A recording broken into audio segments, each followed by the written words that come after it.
Moral disengagement. A factory dumps waste into a river. You see the story. Your first reaction is outrage. How could anyone do that? Then you remember, your company just laid off 300 people to boost quarterly profits. You were on the team that ran the numbers, but you didn't feel like a villain. You felt like you were doing your job. That gap, that's where it happens. The space between what you condemn and what you justify. It's not hypocrisy.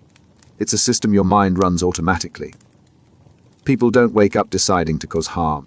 They flip switches in their head that turn off the moral alarms before they sound. The harm happens. The guilt never arrives. They've already restructured the situation until what they did stops registering as wrong. It starts with language. You don't fire people. You restructure. You don't deny coverage. You manage risk. Change what you call it and you change how it feels. A layoff sounds brutal. Organizational optimization sounds strategic. Same action. The moral weight vanishes. Then comparison kicks in. Your mind hunts for something worse. Sure, we cut benefits, but at least we didn't shut down the whole division like our competitor did. The bar drops lower and lower until what you're doing seems reasonable. You're not ignoring the harm. You've just convinced yourself it could be worse, so it's not that bad. Next, you scatter responsibility. It wasn't your decision. You were following orders. The committee voted. Policy required it. You spread accountability across so many people that no one feels responsible. Everyone's hands stay clean because the system made the choice, not you. And when someone gets hurt, the final switch flips. You reframe the victim. They should have worked harder. They didn't adapt. They knew the risks. Once you tell yourself they deserved it, or at least helped because their own pain, your conscience goes quiet. The process is smooth. You don't notice it happening.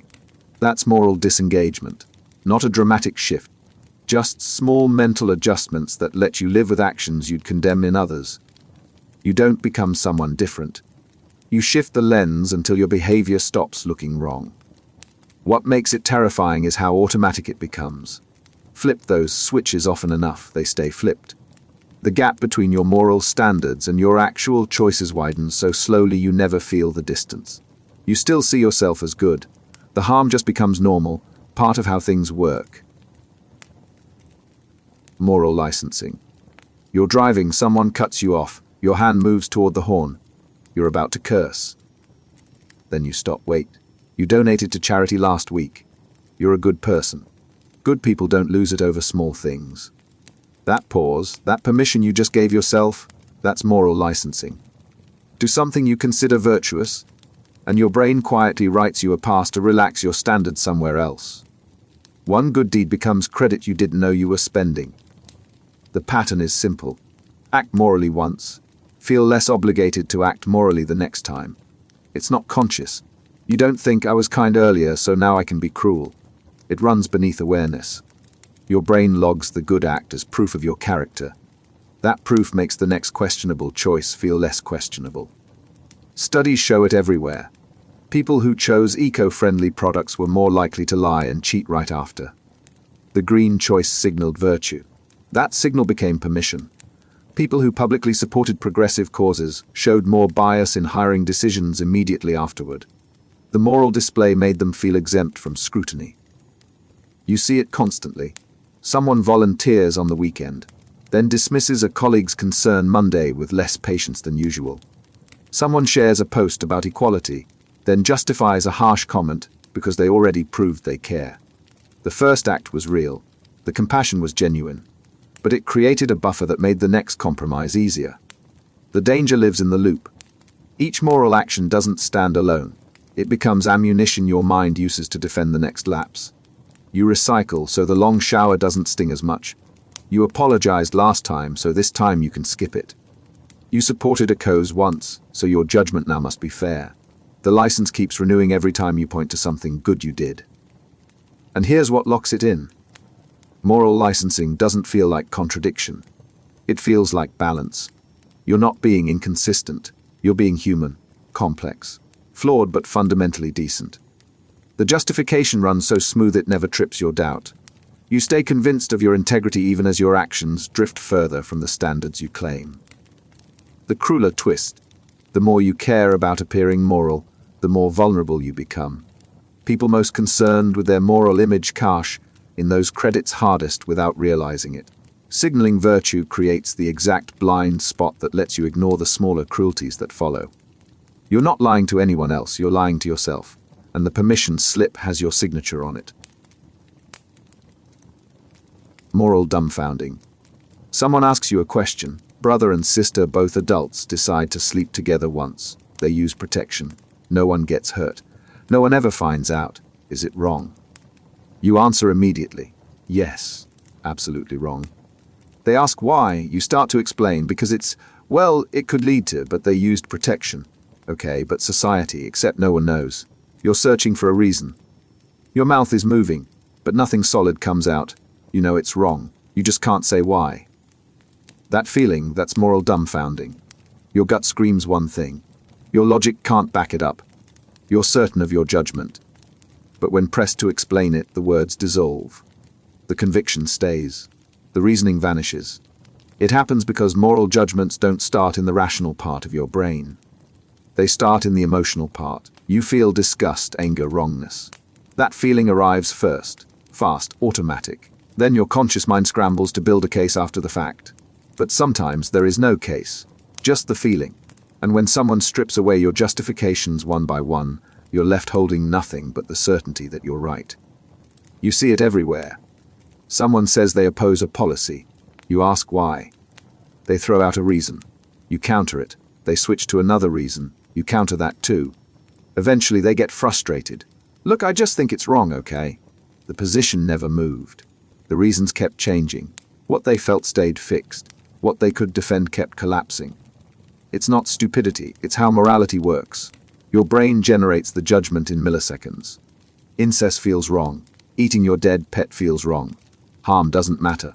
Consequence doesn't matter. The disgust is enough. Then, only if challenged, your brain tries to construct a logical argument to match what you already decided. And when that construction fails, you don't change your mind. You just get irritated that the other person doesn't understand something so obvious. The psychology runs deeper than you think.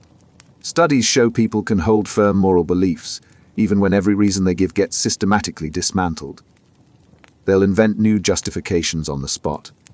And when those fail, they'll admit they can't explain it, but insist the judgment still stands. The feeling is the foundation. Logic is just the scaffolding you build around it after. What makes it so stubborn is that you genuinely believe you're thinking rationally. You don't feel like you're groping for excuses. You feel like you're explaining an obvious truth that the other person is being deliberately obtuse about. The dumbfounding doesn't feel like confusion. It feels like dealing with someone who refuses to see what's plainly in front of them. And that gap, between what you feel and what you can justify, that's where most moral arguments live. Not in logic, in emotion defended as logic. You're not reasoning your way to a conclusion. You're defending a conclusion your gut already made. Just world hypothesis. A woman gets mugged. First thing you wonder, was she walking alone at night? Was she in a bad neighborhood? Maybe she was on her phone, not paying attention. You're not blaming her. You're just trying to understand what happened. But listen to the questions you're asking, not about the mugger, about her. What did she do that made this possible? That impulse.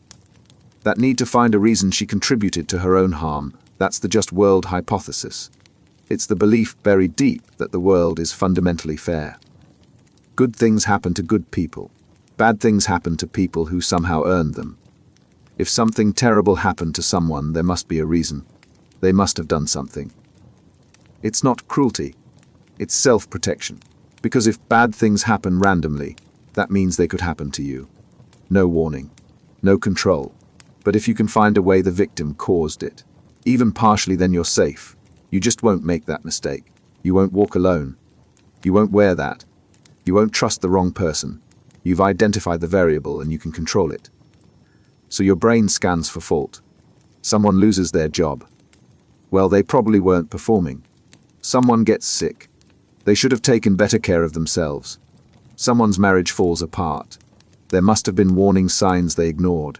You need the world to make sense. And the only way it makes sense is if outcomes match behavior. The thinking doesn't feel like victim blaming. It feels like pattern recognition. You're not saying they deserved it. You're just saying there's usually a reason. Because randomness is intolerable. If a good person, doing everything right, can still get destroyed, then morality is meaningless. Effort is meaningless. You're just as vulnerable as everyone else, and there's nothing you can do about it. So you don't accept that. You retrofit causation.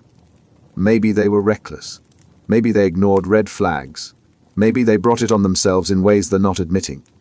You construct a narrative where their suffering makes sense, because the alternative, that it doesn't, is too destabilizing to hold. And here's the cruelest part. The worse the outcome, the harder you search for a reason they deserved it. Someone gets slightly hurt, you'll extend sympathy. Someone gets destroyed, you start questioning what they did wrong.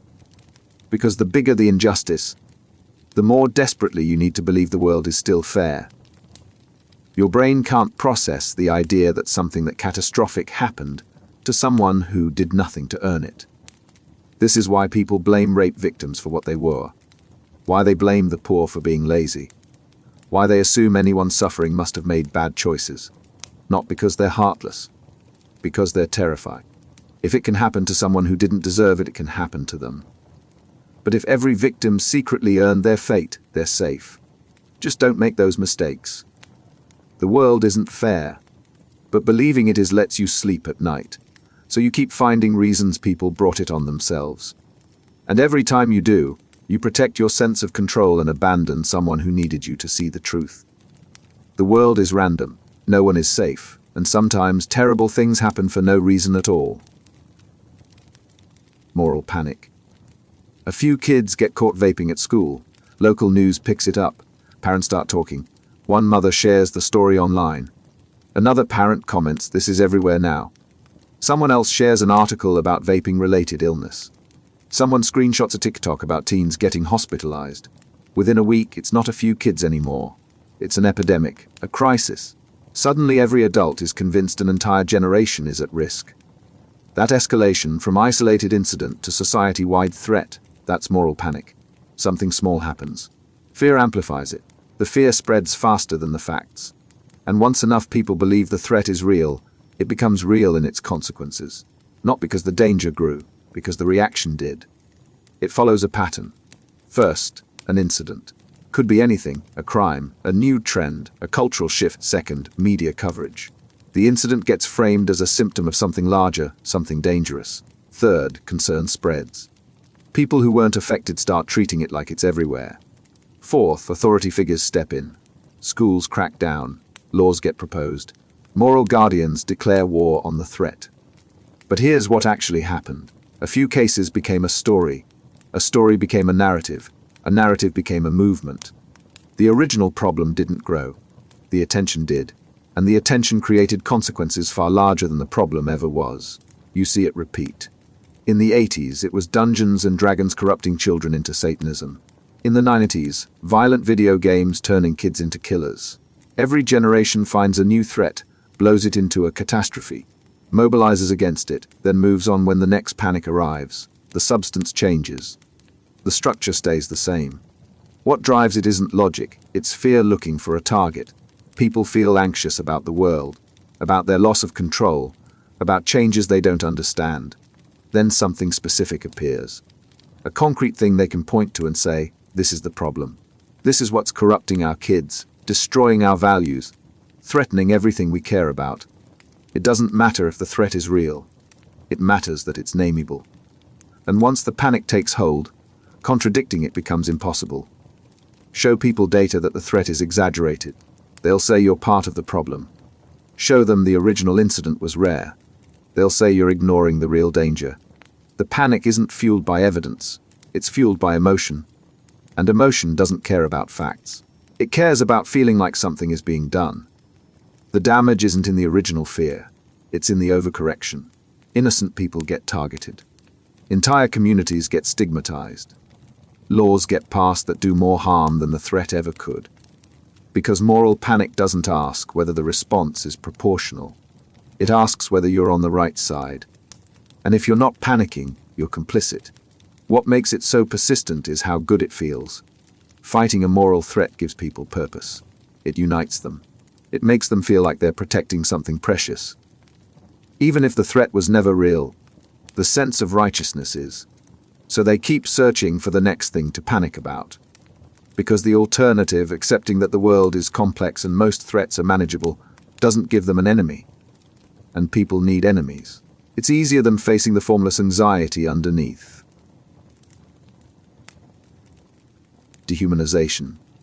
You're stuck in traffic. The car ahead won't move. You mutter under your breath, "Idiot, moron." You don't think of them as a person with a name, a life, reasons for hesitating.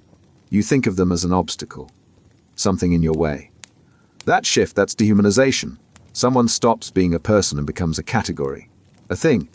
Once that happens, the rules change. You don't owe things compassion.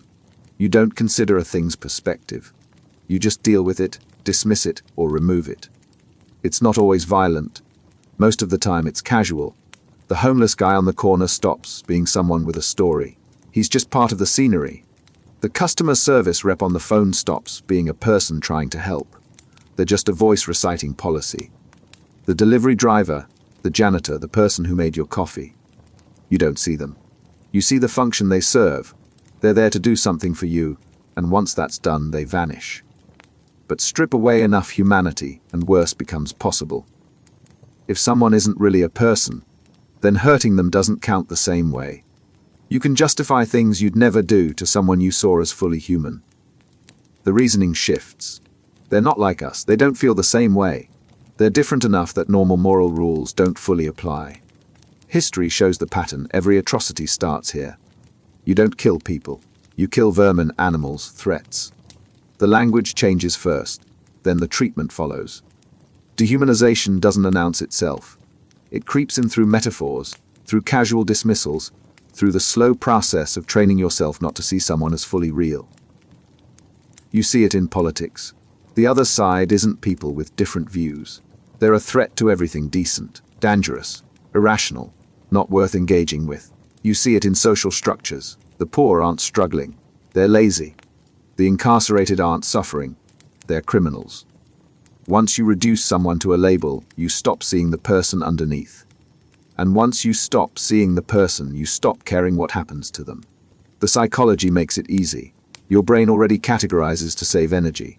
Friend, stranger, threat, in-group, outgroup. The more distant someone is from your immediate circle, the less your brain defaults to seeing them as fully human. That's not evil, it's efficiency. You can't emotionally process every stranger as a complete person, so your mind takes shortcuts. It reduces them to roles, types, obstacles. But take that shortcut too far, and you end up somewhere dark. The moment someone becomes less than human in your mind, cruelty stops registering as cruelty. You're not harming a person. You're managing a problem, clearing a nuisance, dealing with a category that doesn't deserve the empathy you'd extend to someone real. What keeps it alive is how invisible it feels. You don't wake up deciding to dehumanize someone. You just stop thinking about them as much. You reduce them a little, dismiss them a little, until they're not a person anymore. Just a thing that exists at the edges of your world, barely worth noticing. And once they're there, anything becomes possible. Because things don't feel pain that matters. Things don't have perspectives worth considering. Things are just things, and people do terrible things to things without a second thought. Moral hypocrisy. You're at a work meeting. Someone suggests cutting corners on a safety protocol to meet the deadline. You speak up. This isn't right. We have standards for a reason. Everyone nods. You're the moral voice in the room. 2 weeks later, you're behind on your own project. The same safety check would delay your timeline. Use just this once. It's different when it's you. That double standard, applying rules to others that you exempt yourself from, that's moral hypocrisy. You hold the principle. You genuinely believe it matters. But when following it costs you something, the principle bends. Not because you stopped caring, because your brain found a way to make your violation feel different. It's not conscious dishonesty. You don't think, I'll demand this from others but ignore it myself. The shift happens automatically. When you judge someone else, the moral rule stands clear and firm. When you judge yourself, context floods in. reasons, circumstances, pressures that make your case special. Someone else cuts in line, rude, selfish. You cut in line, you're late for something important. Someone else lies on their resume, unethical, fraudulent. You exaggerate your role on a project. You're just framing your experience accurately. The action is identical. The story you tell yourself is completely different. Your mind runs two separate systems, one for evaluating others, one for evaluating yourself. The system for others is strict, black and white. They either followed the rule or they didn't. The system for yourself is flexible, full of exceptions, gray areas, justifications that make your failure feel less like failure. And here's what makes it stick.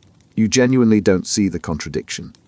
When you violate a standard you demanded from others, it doesn't register as hypocrisy. It registers as nuance. You're being realistic, understanding. Human. They're being careless. You're adapting to circumstances. Studies confirm it. People rate the same action as more wrong when someone else does it than when they do it themselves. The gap isn't small, it's consistent.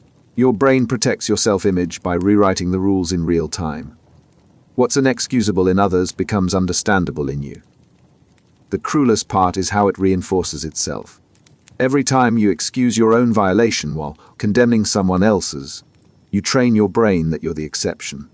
You're more moral because you care about the standards, even if you don't always follow them. Meanwhile, they're less moral because they broke the rule, even if their reasons were identical to yours. You're not lying, you're not faking concern. You believe in the principles you preach. You just believe, even more deeply, that when you break them it's justified. And that belief lets you keep demanding from others what you'll never fully demand from yourself. Victim blaming. Why do people assume the victim did something wrong? A colleague gets harassed at work. First instinct for some, well, what did she do to provoke it? A friend's house gets broken into. First question, did he forget to lock the door? Someone gets scammed. First thought, they should have been more careful. The focus shifts immediately, not to the person who caused the harm, to the person who suffered it. What did they do? What could they have prevented? What warning signs did they ignore? That reflex, that need to find fault in the victim, that's victim blaming. It's not always cruel. Sometimes it's self-protection. Because if the victim contributed to their harm even slightly, then the world still makes sense. Bad things happen for reasons. Avoid those mistakes and you're safe. But dig deeper and it gets darker. Blaming the victim serves a function. It preserves your belief that the world is fundamentally fair. Good people doing the right things don't get destroyed. If someone got hurt, there must be a reason. They must have done something. Otherwise, you'd have to accept that you're just as vulnerable, and there's nothing you can do about it. So your brain scans for mistakes. Maybe they dressed wrong, trusted the wrong person, went to the wrong place, ignored red flags.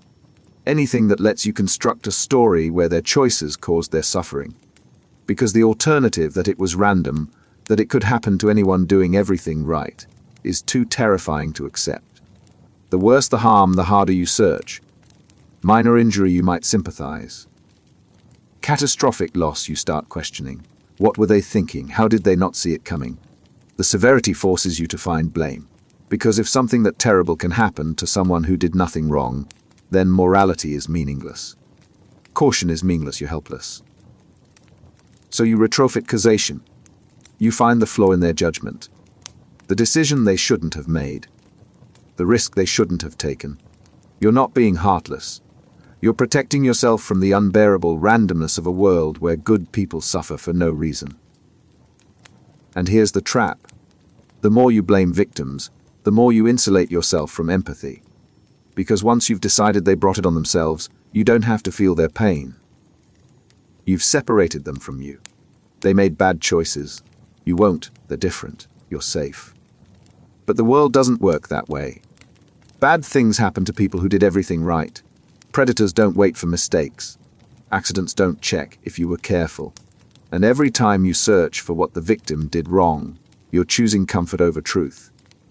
You're choosing the illusion of control over the reality that no one is ever fully safe. Moral grandstanding. Someone posts about a social issue. Another person responds not with a comment, but with a declaration. I've been saying this for years. Some of us actually care about this. If you're not doing something, you're part of the problem. It's not a conversation, it's a performance. And the audience isn't the people affected by the issue. It's everyone watching. The goal isn't to help, it's to be seen helping. Or more precisely, to be seen as the kind of person who cares more, knows more, does more than everyone else. That display, using moral positions to boost your status rather than advance the cause. That's moral grandstanding. The issue becomes a stage. Your stance becomes a costume. And the applause you're chasing isn't from the people you claim to care about. It's from the people you want to impress. Watch how it escalates. Someone says the issue matters. The next person says it's urgent. The third person says if you're not treating it as a crisis, you're complicit. Each statement isn't about the issue anymore. It's about outflanking the last person, being more outraged, more committed, more morally pure. The competition runs on visibility. Private action doesn't count. Donating quietly, helping without announcing it, changing your behavior without broadcasting it, none of that registers. Because grandstanding isn't about impact, it's about performance. If no one sees you doing it, it doesn't raise your status. So the incentive tilts toward the loudest, most public, most extreme display. And here's where it curdles. Grandstanding doesn't just waste energy. It actively harms the cause. Because once the goal shifts from solving the problem to looking good, effectiveness stops mattering. What matters is how your position makes you look. So you take the stance that signals the most virtue, even if it's the least practical. You attack people on your own side for not being pure enough. You prioritize being right over being useful. The people who suffer most are the ones the issue is supposed to help. Because grandstanding turns their pain into currency. Their struggle becomes the platform you use to elevate yourself. You're not listening to them. You're using them, borrowing their suffering to build your moral credentials. And when the performance is over, when the attention moves on, you move on too. Because you were never really there for them. You were there for you. What makes it so corrosive is how good it feels.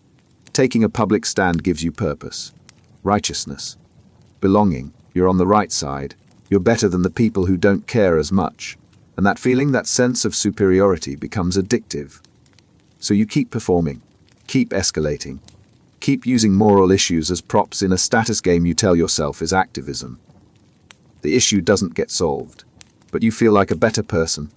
And for grandstanding, that's the entire point. Euphemistic labeling. The company isn't firing anyone, they're right-sizing, restructuring, streamlining operations. The government isn't bombing civilians. They're conducting precision strikes, minimizing collateral damage. The policy isn't punishing the poor, it's incentivizing personal responsibility. The action stays the same, the language changes, and with it, the moral weight disappears. That substitution, replacing harsh reality with soft words, that's euphemistic labeling. It doesn't change what you're doing. It changes how it feels to do it. And once the feeling changes, the resistance fades. You're not doing something brutal. You're doing something necessary, regrettable maybe, but clean, professional, justified. Watch how it spreads. Torture becomes enhanced interrogation. Killing becomes neutralizing targets. Lying becomes being economical with the truth. Each phrase does the same work. It wraps the action in language that strips away the visceral horror. You're not picturing the blood, the screaming, the shattered lives. You're picturing a process, clinical, distant, managed. The psychology is simple. Words shape thought. Harsh words trigger moral alarms. Soft words don't, so if you can rename what you're doing, you can bypass the part of your brain that would stop you. The harm doesn't decrease. Your awareness of it does. You've linguistically numbed yourself to what you're actually causing. And it's not just institutions. You do it too. You're not avoiding someone. You're prioritizing other relationships. You're not lying to your partner. You're protecting them from unnecessary stress. You're not wasting time. You're taking a mental health break. The relabeling isn't random. It's strategic. It turns actions you judge harshly into actions that sound reasonable. The shift is so smooth you don't notice it. Someone else fires workers and you think it's cruel. Your company right-sizes and you think it's smart business. Someone else bombs a neighborhood, and you think it's murder. Your country neutralizes a target, and you think it's defense. The language rewrites the act in your mind until the two feel fundamentally different, even when they're identical. What makes it so insidious is how it spreads. Once a euphemism takes hold, it becomes the standard term. People stop using the harsh word, they adopt the soft one. And each time they do, they're training their brain to feel less disturbed by what it describes. The euphemism doesn't just hide the truth. It erases the emotional response the truth would trigger. And here's the trap. You can't fight something you can't name honestly. If you're calling torture enhanced interrogation, you're already losing the ability to see it clearly. The language has done its job. It's insulated you from the reality. You're not complicit in torture. You're supporting effective intelligence gathering. The harm stays the same, but you've linguistically absolved yourself of recognizing it. Words aren't neutral, they're tools. And euphemistic labeling is the tool people use when they want to keep doing something they know is wrong, but don't want to feel wrong doing it. Virtue signaling. Two people care about the same cause. One donates privately and never mentions it. The other posts about it, tags everyone, makes sure the world knows. Which one gets more credit? The second. Every time. Because virtue signaling isn't about the virtue, it's about the signal. Doing good quietly doesn't raise your status. Doing good loudly does. So the incentive tilts toward performance. Not because the cause doesn't matter, because what matters more is being seen as the kind of person who cares. The signal works through repetition. You don't just support something once, you post about it. Share articles, comment on others' posts, wear the symbols, display the credentials. Each act is a broadcast. I'm aligned with this. One of the good ones. Judge me accordingly. And it works. People do judge you, favorably. The more you signal, the more moral you appear. Not because you've done more, because you've advertised more. The virtue itself becomes secondary to the performance of virtue. What counts isn't the impact of your actions. It's the visibility of your stance. But here's where it fractures. Virtue signaling creates a gap between what you claim and what you do, because signaling is cheap. Posting costs nothing. Actual sacrifice costs something. So people signal commitments they don't follow through on. They broadcast values they don't live by. They perform concern for causes they'll abandon the moment the attention shifts. The crowd catches on. Not immediately, but eventually. They notice that the loudest voices aren't doing the most work, that the people constantly declaring their virtue are often the ones acting against it in private. The signal becomes noise, and worse, it becomes suspect. When someone makes a show of their morality, people start questioning if there's anything beneath the performance. That suspicion isn't unfair. Studies show people who virtue signal the most often act less ethically in private. The public display satisfies their need to feel moral. Once they've broadcast their values, they feel less obligated to live them. The signal becomes a substitute for the virtue it's supposed to represent. And here's the damage. Virtue signaling doesn't just cheapen the person doing it. It cheapens the cause. When an issue becomes a badge people wear to look good, it stops being taken seriously. The focus shifts from solving the problem to performing concern. The loudest voices drown out the people actually doing the work, and the cause itself becomes associated with shallow posturing instead of real commitment. What makes it so persistent is how it feeds itself. The more people signal, the more others feel pressured to signal too. Not because they care more. Because staying silent looks like you don't care at all. So the performance becomes mandatory. And the gap between what people claim and what they do keeps widening. The result, everyone's broadcasting virtue. No one's building it. The signal's everywhere. The substance is nowhere. Advantageous comparison. Your company denies health claims to save money. Sounds bad. Until you point out that your competitor denies twice as many. Suddenly, you're not the villain. You're the reasonable one. You didn't change what you're doing. You just change what you're comparing it to. That reframing, making your actions look better by holding them next to something worse, that's advantageous comparison. It doesn't reduce the harm you cause. It just shrinks how bad it feels. Because morality isn't absolute, it's relative. And if you can control the reference point, you can control the judgment. Watch how it operates. You're late, again. But your coworker is late more often, so you're not really the problem. You cut someone off in traffic. But you didn't run the red light like the car behind you. You lied to your partner, but you didn't cheat. Each time you're not defending the action. You're shifting the standard. Compared to what someone else did, your version isn't that bad. The comparison doesn't have to be fair. It just has to be worse. You can compare minor harm to major harm and make the minor harm disappear. Nations do this constantly. We imprisoned people without trial, but at least we didn't execute them like they do over there. We displaced a population, but we didn't commit genocide. The baseline drops so low that anything above it looks restrained. And it works on your conscience, because your brain doesn't evaluate actions in isolation. It evaluates them against alternatives. If the alternative is horrifying, your action feels mild, reasonable, almost virtuous. You're not doing the worst thing possible. You're showing restraint, and that restraint, compared to the extreme, registers as morality. The trap is how it normalizes harm. If you're always comparing yourself to the worst actor, you never have to be good, just better than terrible, so the bar keeps falling. Your standard becomes not don't cause harm, but cause less harm than the next guy.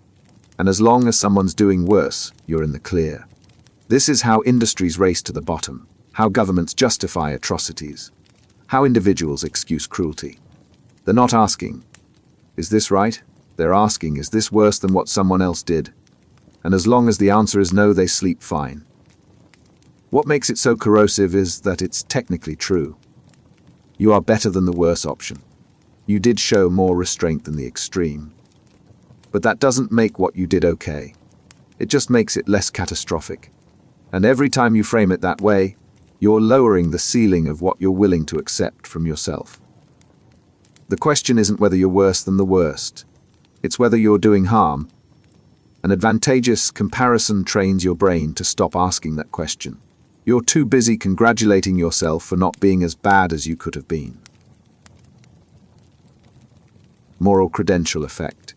You held the door for someone this morning, smiled at a stranger, let someone merge in traffic. Small acts, genuine kindness, nothing calculated. But now, hours later, someone asks for your help, and you hesitate. You already did your good deed today. You're off the hook. The credential doesn't announce itself. You don't consciously think, I was kind earlier, so I can be selfish now. It runs quieter than that. Your brain has already logged the morning's generosity as evidence of who you are. And that evidence becomes permission. You've proven you're good. This one time, you can say no. It operates like a ledger. Each moral act deposits credit. Each questionable choice withdraws it. But the accounting is tilted. The deposits feel larger than they are. The withdrawals feel smaller. So you end up believing you're running a surplus when you're barely breaking even. Watch it compound. You donate once, then feel less guilty ignoring the next 10 requests. You speak up against injustice, then stay silent when it's inconvenient. You help a friend, then dismiss another's needs without the usual pang of conscience. The single act becomes a shield. It deflects judgment, yours and everyone else's. The psychology gets darker when you realize how strategic it can become. People do small, visible good acts specifically to buy permission for larger, hidden bad ones. Be generous in public. Cut corners in private. The public act establishes your moral credentials. Those credentials then insulate you from scrutiny when you violate your values where no one's watching. And here's what locks it in place. The credential doesn't expire. One good act can justify multiple bad ones. You're not recalculating each time. You're leaning on a moral identity you built weeks, months, even years ago. That time you volunteered. That donation you made. That stand you took. Each becomes permanent evidence that you're fundamentally decent, even as your current behavior contradicts it. The gap between your credential and your conduct can grow enormous. You're coasting on past virtue while acting against it in the present.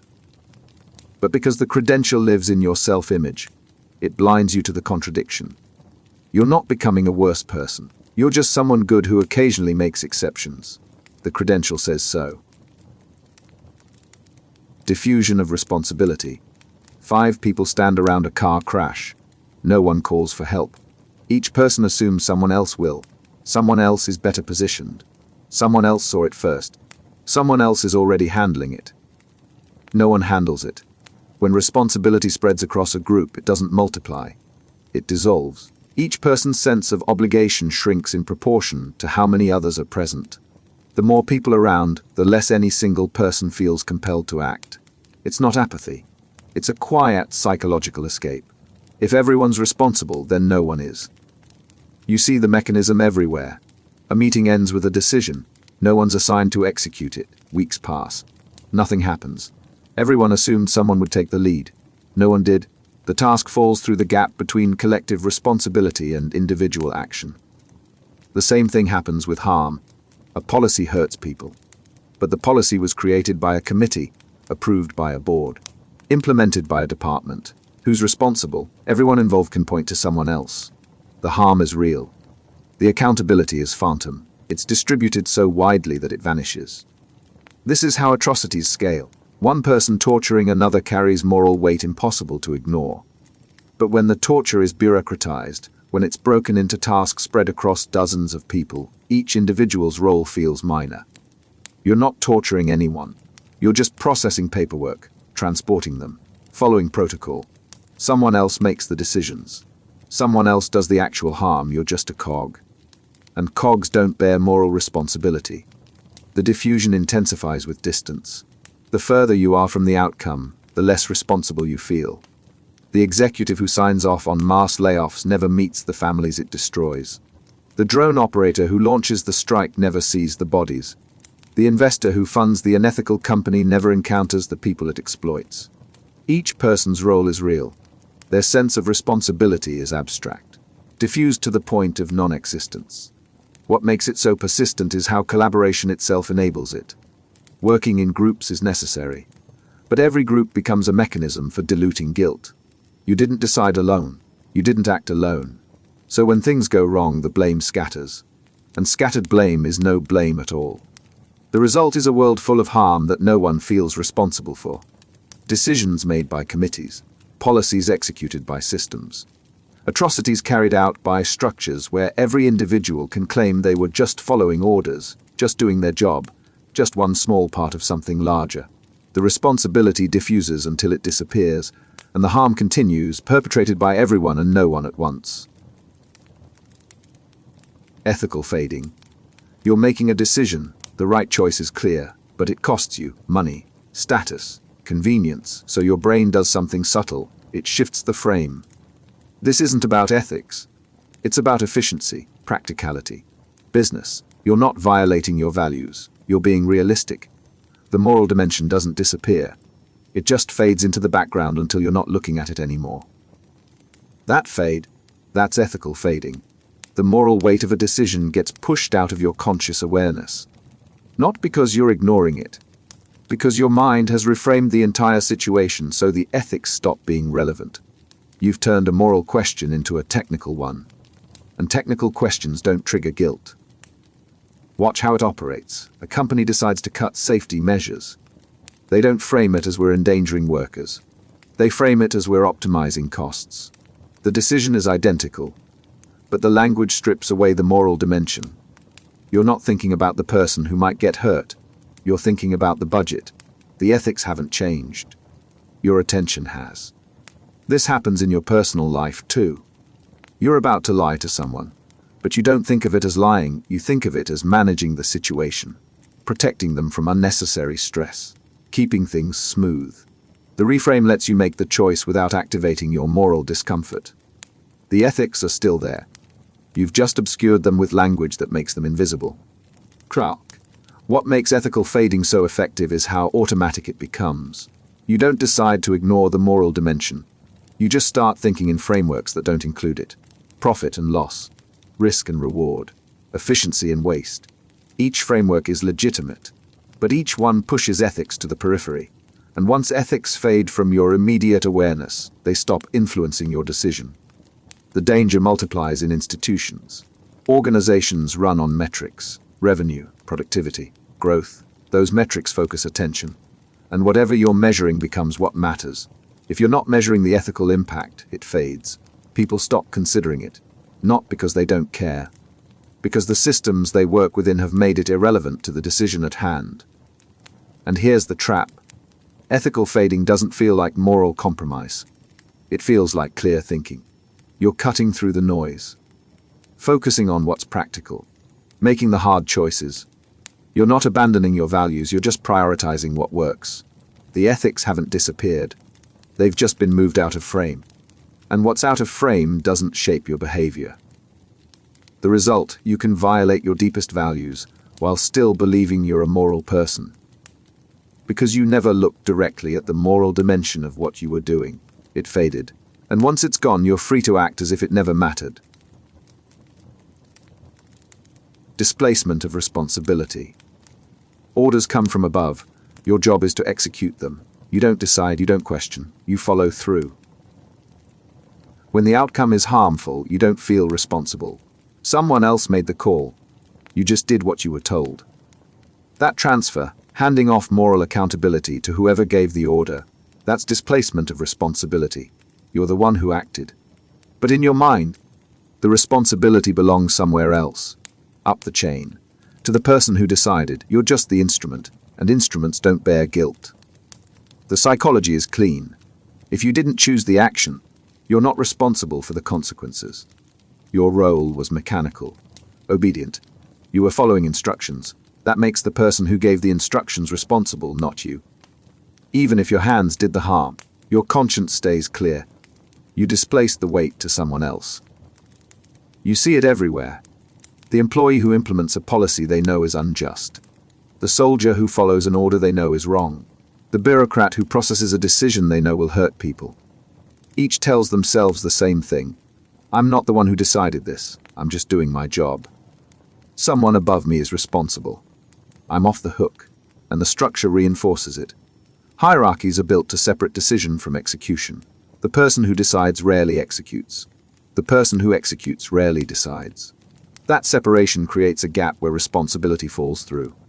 The decider says, I didn't do it, I just authorized it. The executor says, I didn't choose it, I just carried it out. Both displace. Neither owns the outcome. The displacement gets stronger the more formal the authority. If someone in power tells you to do something, obeying feels like the moral choice. You're respecting the chain of command, following the rules, being a team player. The fact that the action itself is harmful becomes secondary to the fact that you were told to do it.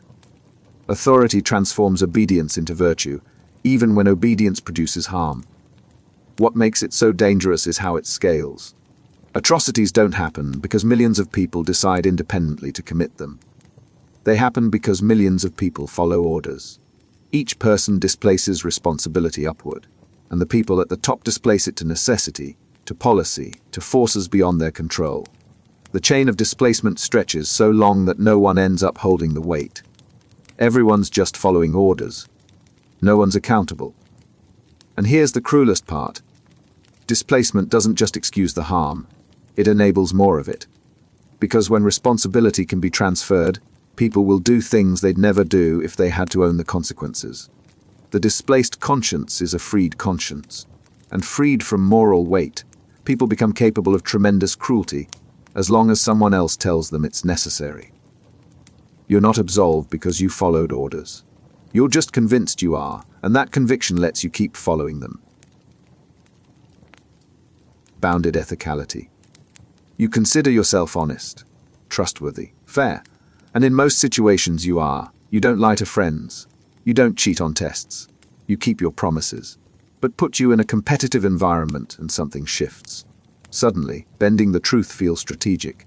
Withholding information feels smart. Gaming the system feels necessary. You're not being unethical. You're playing the game. And games have different rules than real life. That compartment where your ethics operate differently depending on the context, that's bounded ethicality.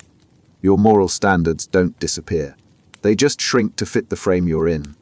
What's unacceptable in one domain becomes permissible in another. Not because you don't care about ethics, because your mind has decided this situation falls outside the boundaries where your usual ethics apply. Watch how it forms. You're negotiating a deal. You know the other side has bad information. Correcting them would cost you. So you stay quiet.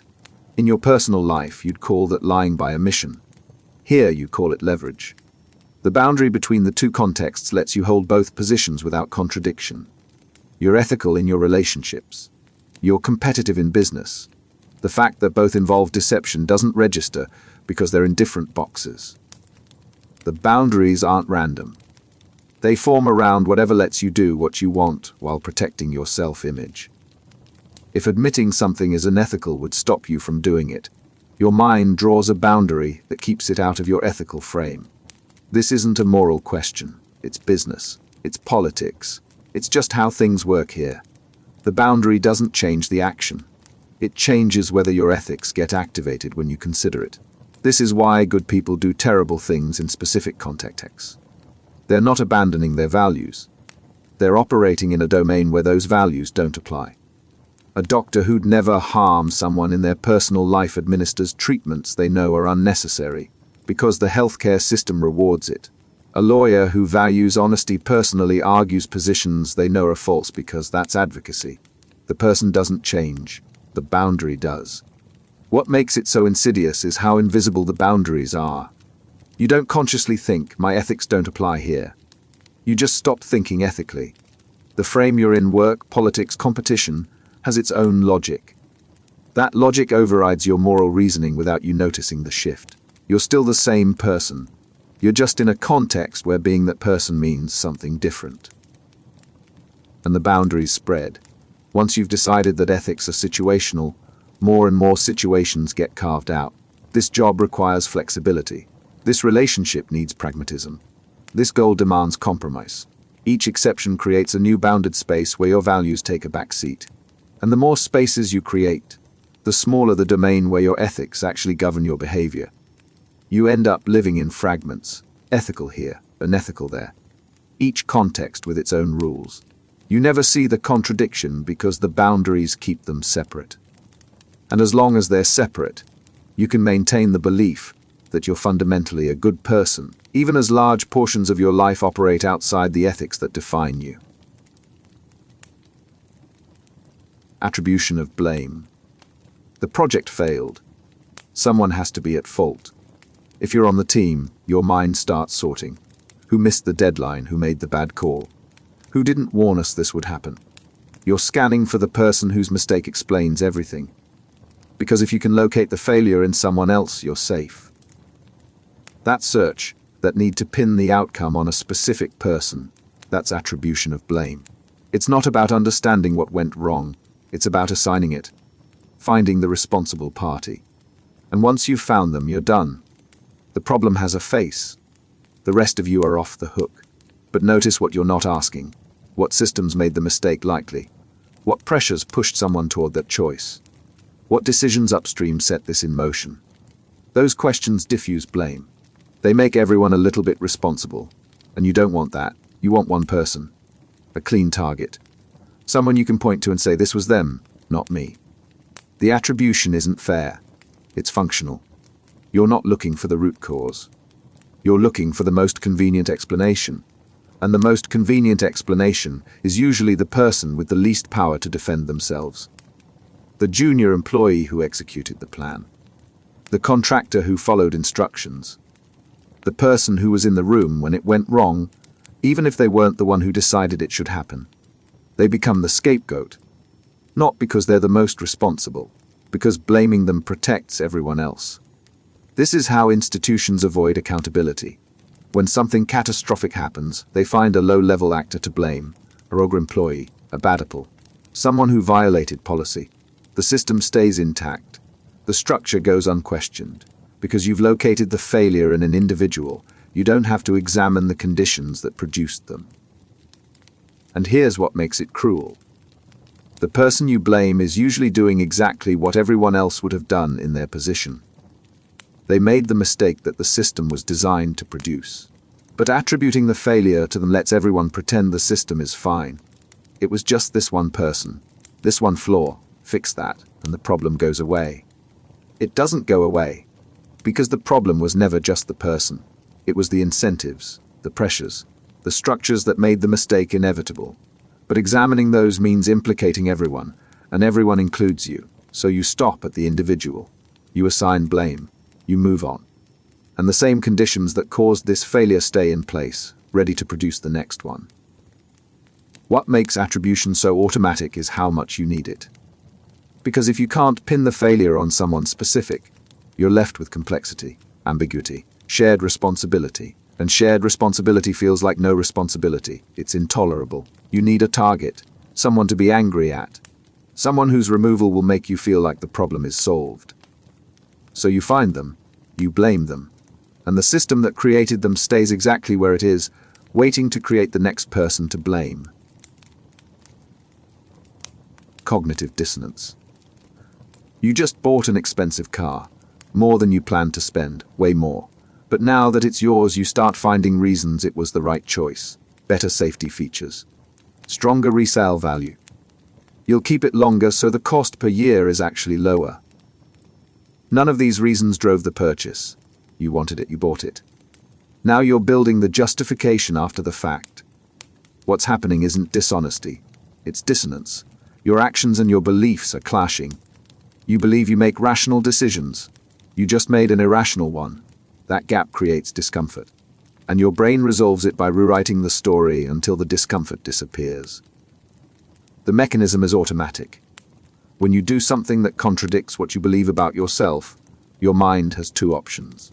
Change the behavior or change the belief. Changing behavior is hard. It requires admitting you were wrong, undoing what you did, facing the consequences. Changing the belief is easy. You just tell yourself a different story, one where your behavior makes sense, one where you're still the person you think you are. Watch how it spreads. You lie to someone. You believe you're honest, dissonance, so you reframe the lie. It wasn't really lying. It was protecting them, sparing their feelings, being kind. The lie doesn't change, your story about it does. And once the story changes, the dissonance fades. You're honest again. You just had a good reason for bending the truth this time. It compounds with commitment. The more invested you are in a choice, the harder your brain works to justify it. Bought the wrong house. Can't afford to sell. So you convince yourself it's charming. Took the wrong job. Already moved for it. So you tell yourself it's a growth opportunity. Stayed in the wrong relationship. Years invested. So you redefine what love means until your situation fits. The deeper you're in, the more creative your justifications become. And here's where it turns cruel. Dissonance doesn't just protect you from regret. It protects you from learning. Because if you're constantly rewriting your mistakes as reasonable choices, you never see them as mistakes. You never correct course. You just keep making the same bad decisions, each time with a better story about why they're actually smart. The dissonance becomes a filter. Any information that suggests you were wrong gets dismissed. Any information that supports your choice gets amplified. You're not seeking truth. You're seeking comfort. And your brain will distort reality as much as necessary to give it to you. You didn't make a mistake. You made a choice. And that choice must have been right. Because admitting otherwise means facing the gap between who you are and who you want to be. So you close the gap with a story. And the story becomes the truth you live by, even as everyone else sees it for what it is. Self-deception dressed up as reason. Identifiable victim effect. A single child is trapped in a well. The world watches. Donations pour in. Resources mobilize. Everyone wants to help. The rescue succeeds. The child is saved. It's a triumph. A report comes out the same week. Thousands of children are dying from preventable diseases. The cost to save them is a fraction of what was spent on the rescue. Almost no one responds. The number is too big, too abstract. The help doesn't come. One identifiable victim pulls more resources than thousands of statistical ones. It's not rational. The need is greater with the thousands. The impact would be larger. But the emotional response doesn't track with scale. It tracks with specificity. You can picture the child in the well. You can imagine their fear. You can see the rescue. The thousands are just a number. Numbers don't have faces, and faces are what move you. This is the identifiable victim effect. A single person with a name, a story, a face triggers compassion that large groups don't. The psychology is brutal. Your empathy doesn't scale. One person suffering feels urgent. 100 people suffering feels like a statistic. 1,000 people suffering feels like background noise. The more victims there are, the less you feel for each one. Not because you're cruel, because your brain can't process mass suffering the way it processes individual pain. Charities know this. They don't show you statistics. They show you one child, one story, one image. Because that single case will raise more money than 1,000 cases presented as data. Your compassion responds to the particular, not the general. Show you one refugee, and you want to help. Show you 1,000,000, and you shut down. The scale that should increase your response actually diminishes it. And here's the trap. The victims who get help aren't necessarily the ones who need it most. They're the ones who can be made identifiable, who have a compelling story, who can be packaged into a narrative that triggers your emotional response. The ones who suffer quietly in large numbers without a singular face to represent them. They get ignored, not because their suffering matters less, because it doesn't register the same way. This creates perverse outcomes. Resources flow toward individual tragedies you can see, while systemic problems affecting millions go unfunded. One hostage generates more attention than an entire famine. One missing person dominates the news, while thousands dying from preventable causes don't make the feed. Your compassion is being directed not by need, but by narrative structure, by whether suffering can be turned into a story with a protagonist. What makes it so persistent is how natural it feels. Of course, you care more about the child with a name than the faceless thousands. The child feels real, the thousands feel abstract. But that feeling is a distortion. The thousands are just as real, just as deserving, just as urgent. Your brain just can't hold them all at once, so it simplifies. One is tragedy, 1,000,000 is a statistic, and the statistic doesn't get saved. Scope insensitivity. Would you pay to save 2,000 birds from an oil spill? Most people say yes. How much? Say $20. Now, would you pay to save 20,000 birds? Still yes. How much? Still about $20. 200,000 birds. Same answer. $20. The number changed by 2 orders of magnitude. Your willingness to pay didn't budge. That's scope insensitivity. You care that birds are dying. You want to help. But whether it's 2,000 or 200,000 doesn't change how much you're willing to give. The scale doesn't register. Once the number gets large enough, your brain stops processing the difference. It's not that you don't understand the math. You know 200,000 is more than 2,000. But the emotional response doesn't scale with the number. 2,000 birds feels bad. 200,000 birds feels also bad. Not 100 times worse. Just bad. Your empathy has a ceiling. Past a certain point, more suffering doesn't generate more concern. This shows up everywhere. People willing to pay the same to clean up a lake, whether it's contaminated in 1 state or 5. Willing to donate the same to help refugees, whether the crisis affects thousands or millions. The scope changes. The response doesn't. Because your brain isn't built to feel proportionally. It's built to feel categorically. Problem or no problem. Once it's a problem, the size stops mattering. And here's where it gets dangerous. Policy decisions that should hinge on scale get made based on feelings that ignore it. Saving 10 lives versus saving 100 should matter. But if both trigger the same level of concern, the decision becomes arbitrary. You end up allocating resources based on what feels urgent, not what would do the most good. And what feels urgent is rarely proportional to what's actually at stake. The effect compounds with distance. The further removed you are from the problem, the less the scope registers. A local issue affecting dozens of people feels more pressing than a global issue affecting millions. Not because the local issue is more important, because you can grasp it. The millions exceed your capacity to emotionally process. So they get compressed into a vague sense of badness that doesn't scale with their actual magnitude. Scope insensitivity doesn't make you heartless. It makes you bad at prioritizing. You care, you want to help, but your concern doesn't track with the severity of the problem. It tracks with whether the problem crosses a threshold that triggers your alarm. And once that alarm goes off, whether it's for 2,000 birds or 200,000, the intensity stays the same. The scope fades. And your response, untethered from the scale of the need, lands wherever it feels right, not where it does the most good. Compassion fade. The first person who asks for help gets your full attention.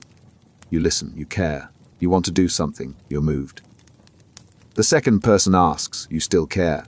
But the urgency has dimmed slightly, you're a little more guarded, a little less immediately responsive. By the 10th person, you're numb. The requests blur together. You're not heartless. You're exhausted. Your compassion has a limit, and you just hit it. That decline, that's compassion fade.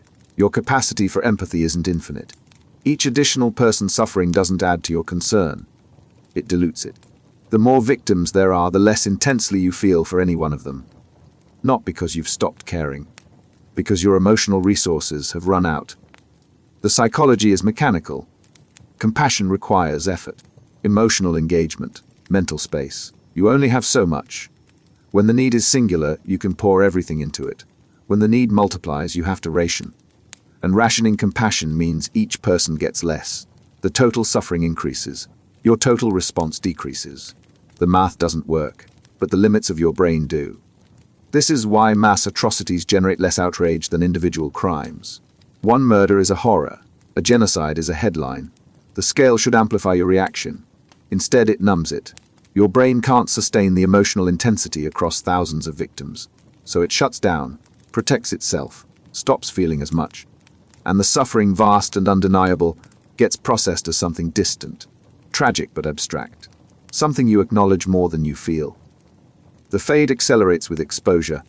The first time you see someone homeless, it shocks you. The 10th time you walk past. The 100th time you don't even see them anymore. They've become part of the landscape. Not because you've decided they don't matter, because your system for caring has adapted. It's saving its resources for threats that feel new, immediate, personal. The familiar suffering, no matter how severe, stops triggering the same response. And here's the cruelest part. The people who need compassion most are often the ones who get the least. Because they're part of a large group, or because their suffering is ongoing, visible but constant. And constant suffering fades into background. Your compassion spikes for the novel, the acute, the singular. It drains for the chronic, the widespread, the relentless. So the child and the well get saved. The thousands dying slowly from preventable causes get ignored. Not because their need is smaller, because your capacity to feel for them has already been spent. Compassion fade doesn't make you a bad person. It makes you human. But it makes you bad at responding proportionally to suffering. The more people hurt, the less you feel per person. And the less you feel, the less you act. So the scale of the problem, which should demand more from you, ends up receiving less. Your empathy, finite and exhaustible, runs dry exactly when it's needed most. Omission bias. A vaccine has a tiny risk, 1 in a million chance of serious side effects.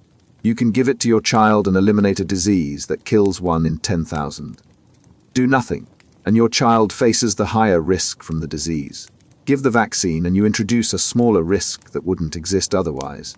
Logically, the vaccine is safer. Emotionally, it feels more dangerous. Because if something goes wrong, you did it. You made it happen. The action carries blame. The inaction doesn't. That preference for harm through inaction over harm through action, that's omission bias. You'll tolerate a bigger risk if it comes from doing nothing than a smaller risk that comes from doing something. Not because the math makes sense. Because the responsibility feels different. If you act and it goes wrong, it's your fault. If you don't act and it goes wrong, it just happened. The bias runs deep. People refuse to flip a switch that would redirect a trolley to kill 1 person instead of 5, because flipping the switch makes them feel responsible for the 1 death. Not flipping it and letting 5 die feels less like murder, even though the outcome is worse, even though their inaction still led to those deaths. The act of doing something makes the consequence feel more yours than the act of doing nothing. This is why bad policies persist. Changing them requires action. Action means risk. If the change makes things worse, you own it. But if you keep the broken policy and things stay bad, well, that's just how things are. You didn't make them worse. You just didn't make them better. And not making things better feels safer than trying to fix them and failing. The same logic plays out in your personal life. Someone's hurting. You could intervene. But if you intervene and it backfires, you've made things worse. So you stay quiet, you do nothing. And the harm continues. But at least it's not harm you caused. The silence protects you from blame. The inaction feels neutral, even when it isn't. What makes omission bias so insidious is how it disguises itself as caution. You're not being cowardly, you're being careful, not acting rashly, avoiding unintended consequences. The language makes it sound wise, but the reality is you're choosing a worse outcome because it lets you avoid feeling responsible. You're prioritizing your emotional comfort over the actual result. And here's the trap. Omission bias doesn't just let bad things happen. It prevents good things from happening. Because every improvement requires action. Every solution requires someone doing something. If your instinct is to avoid action, to avoid blame, you become a passive observer in situations where your intervention could help. You're not neutral. You're complicit. But bias lets you believe you're not, because you didn't do anything. You just chose not to. And choosing not to feels like staying clean, even when your hands are already dirty. Action bias. The penalty kick is coming. The goalkeeper knows the stats. Most shots go to the corners. The best strategy is to stay in the middle and react. But standing still feels wrong. Passive, like giving up. So the keeper dives, left or right, commits. Usually guesses wrong. The ball goes the other way. The dive feels like trying. Standing still feels like doing nothing. Even when doing nothing is the better choice. That's action bias. The need to do something, anything, even when the best response is to wait, to watch, to let the situation resolve without your interference. But waiting feels intolerable, like you're not trying, not contributing, so you act. Not because the action helps, because not acting feels worse. You see it everywhere. A stock drops, you panic and sell even though the strategy was to hold. The market recovers. You lost money by acting. A relationship hits a rough patch. You demand a conversation, push for resolution, force the issue, things get worse. Doing nothing felt unbearable, but doing something made it worse. The bias intensifies under pressure. The more urgent the situation feels, the stronger the compulsion to act, even when the urgency is exactly why you should pause. Decisions made in crisis are usually bad decisions, but making no decision feels like failing, so you decide fast, confident. Wrong. And here's the cruel trick. Action bias makes you feel productive while you're being destructive. You're doing something, taking charge, making moves. It looks like leadership, feels like progress. But if the action is poorly thought through, rushed, reactive, you're just creating more problems. The appearance of control becomes the reality of chaos. And the chaos confirms that you need to act more. So you do, and things get worse, and the cycle feeds itself. What makes it so hard to resist is how deeply it's embedded in how you're judged. People reward action, decisiveness, boldness. They punish hesitation, inaction, waiting. So even when you know pausing is the right move, the pressure to do something overrides it. You act because not acting makes you look weak, uncertain, ineffective. Better to make the wrong move than no move at all. At least you tried. But trying isn't always better. Sometimes the best thing you can do is nothing. Let the situation stabilize, let information come in. Let time reveal what the right move is. The action bias doesn't care. It just needs you to feel like you're in control. And the only way to feel control is to act. So you do, whether it helps or not. Whether it makes things better or worse, you act. Because standing still feels like surrender. Even when standing still is exactly what would save you. Doctrine of double effect. The bombing will destroy the weapons factory. It will also kill civilians living nearby. You authorize it anyway. Later, someone asks, "Did you kill those civilians?" You say no. You destroyed the factory. Their deaths were a side effect, tragic but not intended. You aimed at the military target. The civilian deaths just happened to occur. But they didn't just happen. You knew they would die. You chose to proceed knowing that. So how is that different from killing them deliberately? This distinction between what you intend and what you merely foresee, that's the doctrine of double effect. It says there's a moral difference between directly aiming at harm and accepting harm as a predictable consequence of your action. Same outcome, different moral weight. Because intent matters more than result. The logic runs like this. You're allowed to pursue a good outcome even if it causes harm, as long as the harm isn't your goal. The harm has to be a side effect, not the method. You can't kill the civilians to destroy the factory. But you can destroy the factory even though it kills the civilians. The difference is which one you're aiming at. In medicine, it shows up constantly. A doctor gives a terminal patient painkillers. The dose is high enough that it might hasten death, but the goal is pain relief. Death is foreseen, not intended, so it's permissible. If the goal were to kill the patient, same dose, same outcome, it would be murder. The distinction lives entirely in the intent. The doctrine draws a line that feels real to most people. There's something different about choosing harm versus tolerating it. Actively seeking someone's death versus accepting their death as the cost of something else. The intuition is strong, but the logic gets slippery fast. Because in practice, foresight and intent blur. If you know the harm will happen, if you proceed anyway, how separate is that really from intending it? You chose the path knowing what it would cause. The civilians die either way. Calling it a side effect doesn't bring them back. It just makes you feel better about the choice. And here's where it gets dangerous. The doctrine becomes a tool for justification. You can do tremendous harm and call it acceptable by framing it as unintended.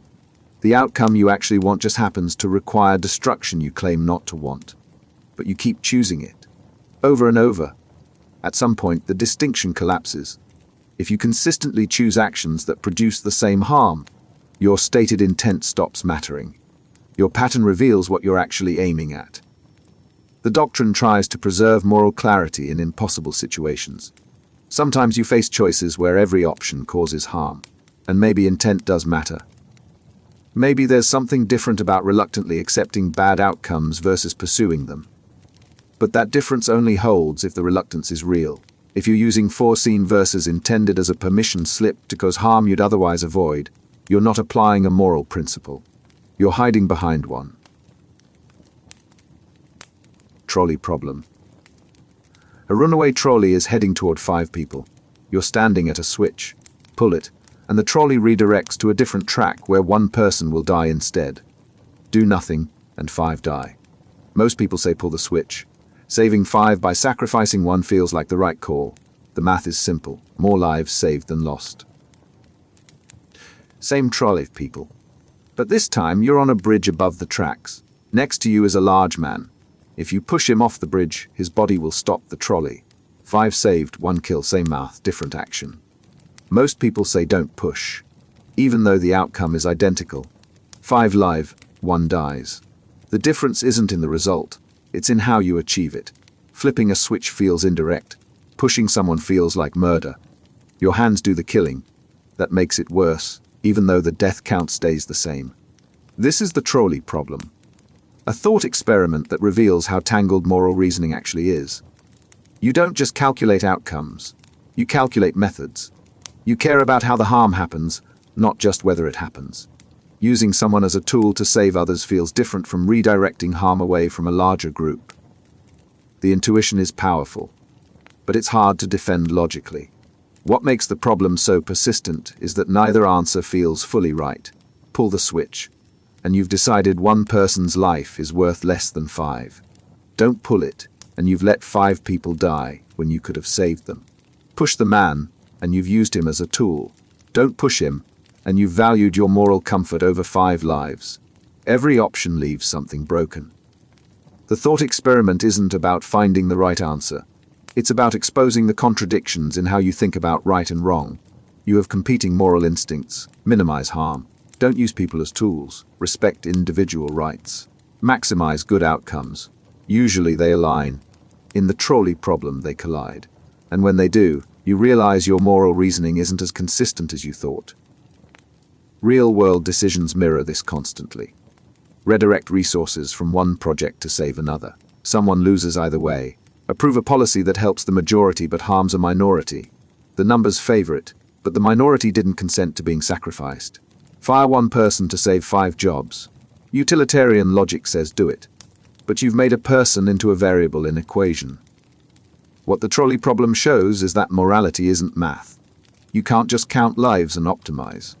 How you cause harm matters. Who you harm matters. Whether they agreed to the risk matters. Intent matters. Method matters. And when all those factors pull in different directions, there's no clean answer. Just choices that leave you uncomfortable no matter which way you go. You can't escape the trolley. The world keeps putting you at the switch, and every time you have to decide what kind of discomfort you're willing to live with. Utilitarianism. The greatest good for the greatest number. That's the principle. Measure the happiness your action creates. Measure the suffering. Subtract one from the other. Whichever choice produces the most net good, that's the moral one. It sounds clean, rational, fair. You're not favoring anyone, you're just maximizing well-being. If more people benefit than suffer, the choice is justified. The math handles the morality. And in many cases, it works. Redistribute wealth from the rich to the poor. The rich lose a little comfort. The poor gain survival. Net good increases. Build infrastructure that benefits millions at the cost of displacing hundreds. The balance tips toward doing it. Utilitarianism gives you a framework, a way to think through hard choices without getting paralyzed by competing values. But push it further, and the cracks show. A surgeon could kill one healthy person and harvest their organs to save 5 dying patients. Net lives saved 4. Utilitarian math says do it. Your gut says that's murder. The math doesn't care. It's just optimizing outcomes. Or imagine punishing an innocent person to prevent a riot. The riot would cause more suffering than the punishment. So the utilitarian answer is to punish them. Frame an innocent, and you save more people than you harm. The calculation is straightforward. The conclusion is monstrous. The problem is that utilitarianism treats people as units in a calculation. Their individual rights, their consent, their inherent dignity, all of that becomes secondary to the aggregate outcome. If sacrificing one person maximizes total happiness, utilitarianism demands it. The person becomes a means to an end, and most moral intuitions revolt against that. It gets worse when you factor in uncertainty. You don't actually know the future. You're guessing at consequences, guessing at how much happiness or suffering an action will cause, guessing at ripple effects. And when your guesses are wrong, you've committed harm based on a calculation that didn't even hold. You've traded real suffering now for predicted benefit later. And when the benefit doesn't materialize, you're left with just the harm. Utilitarianism also struggles with distribution. It doesn't care who gets the good or who bears the cost. Massive happiness for a small group can outweigh modest misery for a large one, so you can justify enormous inequality as long as the total well-being is higher. The framework has no intrinsic concern for fairness, just for totals. And then there's the issue of what counts as good. Happiness. Preference satisfaction. Objective well-being. Different utilitarians answer differently. And depending on how you define that you're maximizing, you get radically different conclusions about what's moral. The math only works if you agree on what you're measuring, and people don't. Utilitarianism appeals because it promises clarity. A single principle that resolves every dilemma. Just calculate. But in practice, it demands impossible knowledge, ignores individual rights, and reduces human beings to inputs in an optimization problem. The greatest good for the greatest number sounds noble, right up until you're the one being sacrificed for it. Deontology. Some things are just wrong, period. Doesn't matter if they produce good outcomes, doesn't matter if everyone benefits. If the action itself violates a moral rule, you don't do it. That's deontology. Morality based on duties and rules, not consequences. Lying is wrong, so you don't lie even if lying would save someone. Killing is wrong, so you don't kill, even if killing one person would save 5. The act matters more than the result. Your obligation is to follow the rule, not to optimize outcomes. The appeal is straightforward. It gives you firm ground. You don't have to predict the future. You don't have to calculate happiness. You just follow principles. Don't lie, don't cheat, don't use people. Respect their autonomy. Treat them as ends in themselves, not tools for your goals. The rules are clear. Your duty is to uphold them. And in many situations, that clarity helps. You're not tempted to break promises when keeping them is inconvenient. You're not justifying cruelty because the ends might be good. You hold the line. The rule protects you from sliding into justifications that erode your integrity. It makes morality simple. Not easy, but simple. But deontology breaks down when rules conflict. Don't lie. Don't let innocents die. What if lying is the only way to save someone? Which duty wins? The framework doesn't have a built-in way to resolve that. You're stuck choosing which principle to violate. And once you're choosing, you're not really following deontology anymore. You're weighing consequences, which is exactly what deontology says not to do. The rigidity creates other problems too. Strict deontology can demand you follow rules even when the outcomes are catastrophic. Don't lie even if a murderer asks where someone is hiding. Don't break a promise, even if keeping it causes tremendous harm. The rule is absolute. The consequences don't matter, and most people, when actually facing that choice, violate the rule. Because the cost of following it is too high. Deontology also struggles with scope. The duties it names, don't lie, don't kill, don't steal, are mostly negative, don't do harm. But what about positive obligations? Do you have a duty to help, to give, to intervene when someone's suffering? Deontology is less clear. It tells you what not to do. It's quieter about what you should do. And then there's the question of where the rules come from. Reason, some say. God. Others claim. Human dignity. Cultural consensus. But people disagree on which rules are actually binding. And once you're in that disagreement, deontology stops being a clear guide. It's just your rules versus someone else's, both claiming moral authority, neither able to prove it. In the end, deontology offers something utilitarianism doesn't: respect for individuals, a refusal to sacrifice people for aggregate good, a commitment to principles that don't bend with convenience. But it also traps you. When the rule demands something monstrous, you either follow it and accept the horror, or break it and admit the framework failed. There's no clean exit, just the recognition that even firm moral ground shifts when the stakes get high enough. Care ethics. Morality isn't about universal rules or calculating outcomes. It's about relationships, the people in front of you, the connections you have, the care you owe them because they're yours to care for. That's care ethics, a framework that starts with empathy, not principles. It asks, what does this person need? What would nurture this relationship? What response shows care? The answer isn't the same for everyone. It's specific to the person, the bond, the context. Morality becomes particular, not abstract. The logic comes from how people actually make moral decisions, especially in close relationships. You don't treat your child the same as a stranger. You don't apply the same calculation to your partner as you would to a random person. The relationship changes what you owe. Care ethics says that's not a failure of consistency. That's morality working the way it should. It emphasizes qualities traditional ethics overlook: compassion, attentiveness, responsiveness, being present with someone's needs instead of filtering them through rules or utility calculations.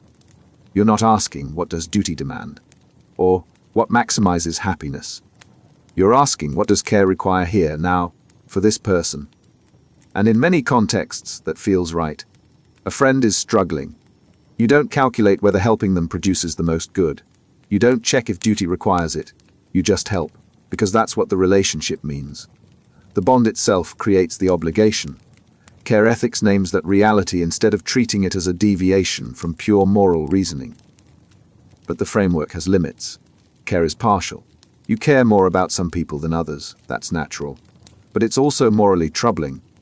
If morality is just care, then distant strangers don't matter. You have no relationship with them, no bond. So their suffering doesn't generate the same obligation. Care ethics risks justifying indifference to anyone outside your circle. It also struggles to resolve conflicts between relationships. You care about your child and your parent. Their needs conflict. Care ethics tells you to be attentive to both. But when you can only help one, it doesn't give you a way to decide. The framework emphasizes the quality of care, not how to distribute it when resources are scarce. And then there's the question of whose needs count. Care ethics centers the caregiver's judgment about what the other person needs. But what if you're wrong?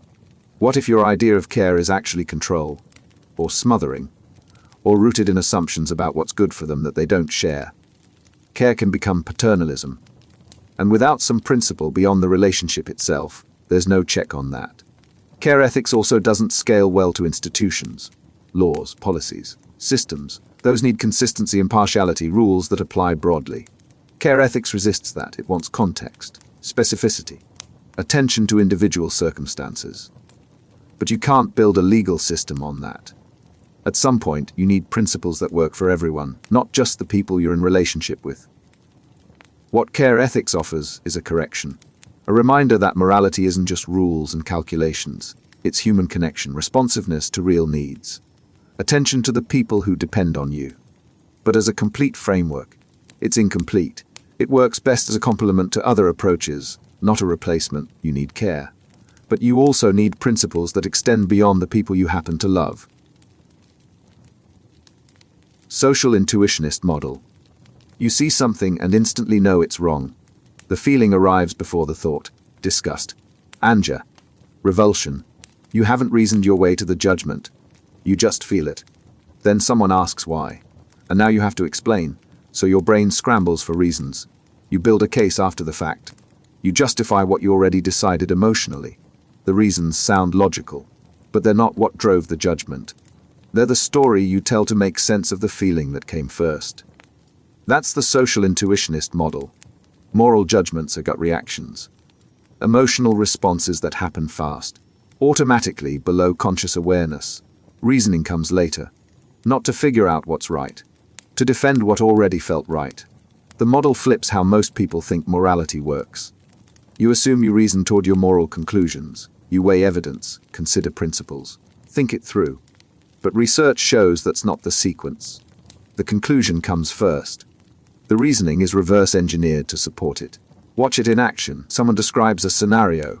Brother and sister, adults, have protected sex once. No one gets hurt, no one finds out. Is it wrong? You answer immediately. Yes, then they ask why. You say because of the risk of children. They remind you it was protected. You say because it harms the relationship. They point out no one was harmed. You say because it's against social norms. They ask why that makes it wrong. Eventually, you run out of reasons, but the judgment doesn't change. You still know it's wrong. You just can't explain why anymore. That's moral dumbfounding. The intuition stays firm even when the reasoning collapses, because the reasoning was never the foundation. It was decoration. The intuitions aren't random. They're shaped by evolution, culture, upbringing, social influences. But they operate automatically. Your brain processes moral information the same way it processes threats. Fast, pattern-based, emotional. By the time you're consciously aware of the situation, your gut has already decided. Reasoning plays a role, but not the one you think. It's not about finding truth. It's about persuasion. You use reasons to convince others that your intuition is right. And when you encounter someone with a different intuition, you're not really debating the facts. You're trying to shift their emotional response. If you succeed, their intuition changes. Then their reasoning follows. This is why moral arguments rarely change minds. You're not dealing with logical disagreement. You're dealing with different gut reactions that happened before either person started talking. The reasons each side gives are just attempts to rationalize those reactions.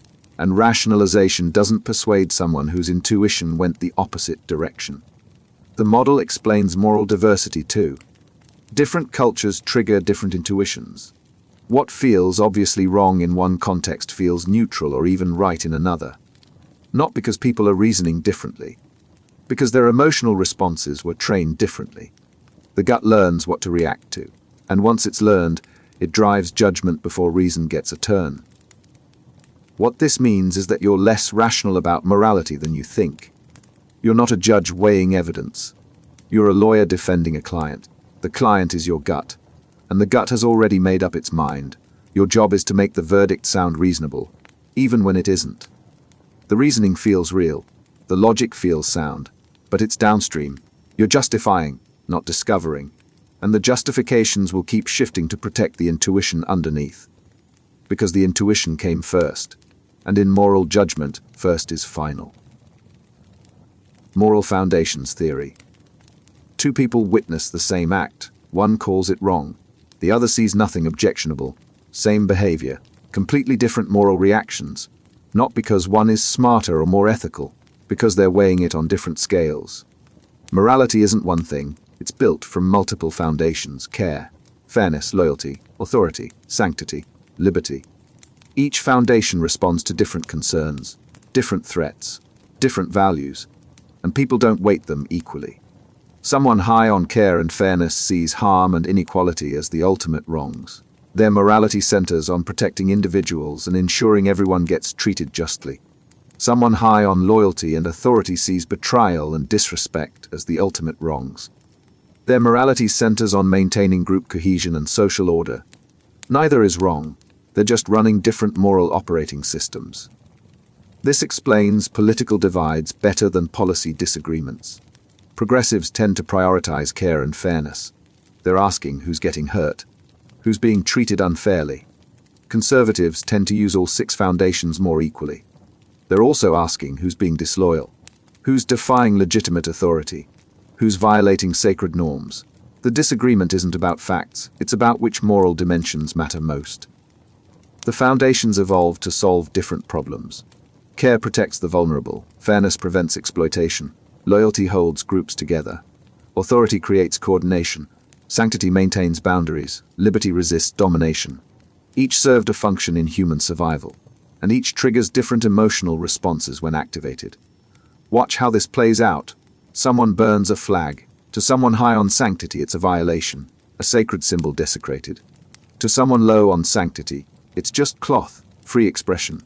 Neither person is lying about their reaction. Their moral foundations are genuinely responding differently to the same act. Or consider authority. Someone disrespects a leader. To someone who values authority, that's corrosive. It undermines hierarchy, creates chaos. To someone who doesn't, it's accountability, speaking truth to power. The value clash isn't about whether disrespect happened. It's about whether respecting authority is a moral obligation at all. The theory doesn't say one foundation is right and others wrong. It says people are equipped with multiple moral tools. Which tools you use most shapes what you see as right and wrong. And when someone's using a different tool, they're not broken. They're just tuned differently. What makes this difficult is that each foundation feels like the foundation. When yours is activated, it doesn't feel like one value among many. It feels like morality itself. So when someone doesn't share your reaction, it doesn't feel like they're weighing things differently. It feels like they don't care about right and wrong. But they do. They're just caring about different dimensions of it. The foundations don't resolve moral disagreements. They explain why those disagreements are so intractable. You're not just arguing about what happened. You're arguing from incompatible moral frameworks. And unless you recognize that you're using different foundations, you'll keep talking past each other, each convinced the other is morally blind. Sacred values. Name your price. Everything's for sale at some number, right? Your car, your house, your time. But what about your child, your principles, your identity? Some things aren't for sale. Not because the price isn't high enough. Because offering money feels like a violation. These aren't preferences you're willing to trade. They're values you're willing to die for. That's what makes them sacred. Sacred values operate outside normal decision-making. With ordinary preferences you calculate. More money, better outcome. Weigh costs and benefits. Find the acceptable trade-off. Sacred values don't work that way. They're non-negotiable, absolute. The moment you start putting a price on them, you've already betrayed them. The psychology is distinct. When someone threatens an ordinary value, you get frustrated. When someone threatens a sacred value, you get outraged. Not because the harm is necessarily larger, because the framing itself is offensive. Sacred values aren't things you compromise on. They're lines you don't cross. Suggesting you should is an insult. This shows up in political conflicts constantly. Land isn't just territory, it's sacred. Ancestors are buried there. History is written in it. Offering money for it doesn't make the deal better. It makes it worse. Because now you're treating something sacred as something transactional. The very offer is a provocation. Or consider moral principles. Someone offers you money to lie. The amount doesn't matter. You don't counter with a higher number. Because honesty isn't for sale. It's part of who you are. Putting a price on it would mean you're not the person you thought you were. So you refuse. Not because the incentive is too low, because accepting any incentive would be self-violation. Sacred values create loyalty, meaning, identity. They define what you stand for, what you won't bend on, and that clarity can be powerful. It simplifies decisions, protects you from corruption, gives you something worth sacrificing for. But sacred values also make conflicts unsolvable. Because if both sides hold something as sacred, there's no middle ground. You can't split the difference on the absolute. You can't compromise on the non-negotiable. Ordinary disputes can be resolved through bargaining. Sacred value conflicts can only be resolved through victory or surrender. There's no deal that satisfies both sides because deals require trade-offs, and sacred values aren't up for trade. And here's the trap.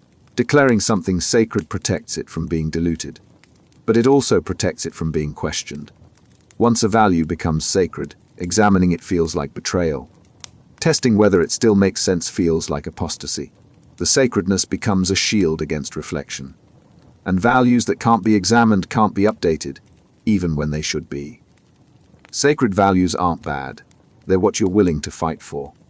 But they're also what make you unwilling to negotiate.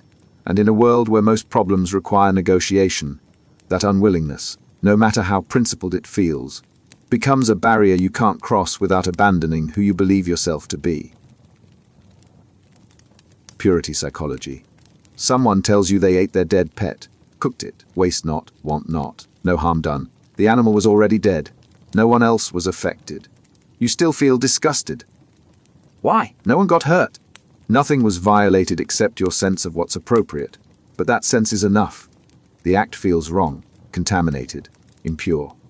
That's purity psychology. The feeling that some things are clean and some things are dirty, and mixing them is a violation. It's not about harm, it's about maintaining boundaries, between sacred and profane, between proper and improper, between us and them.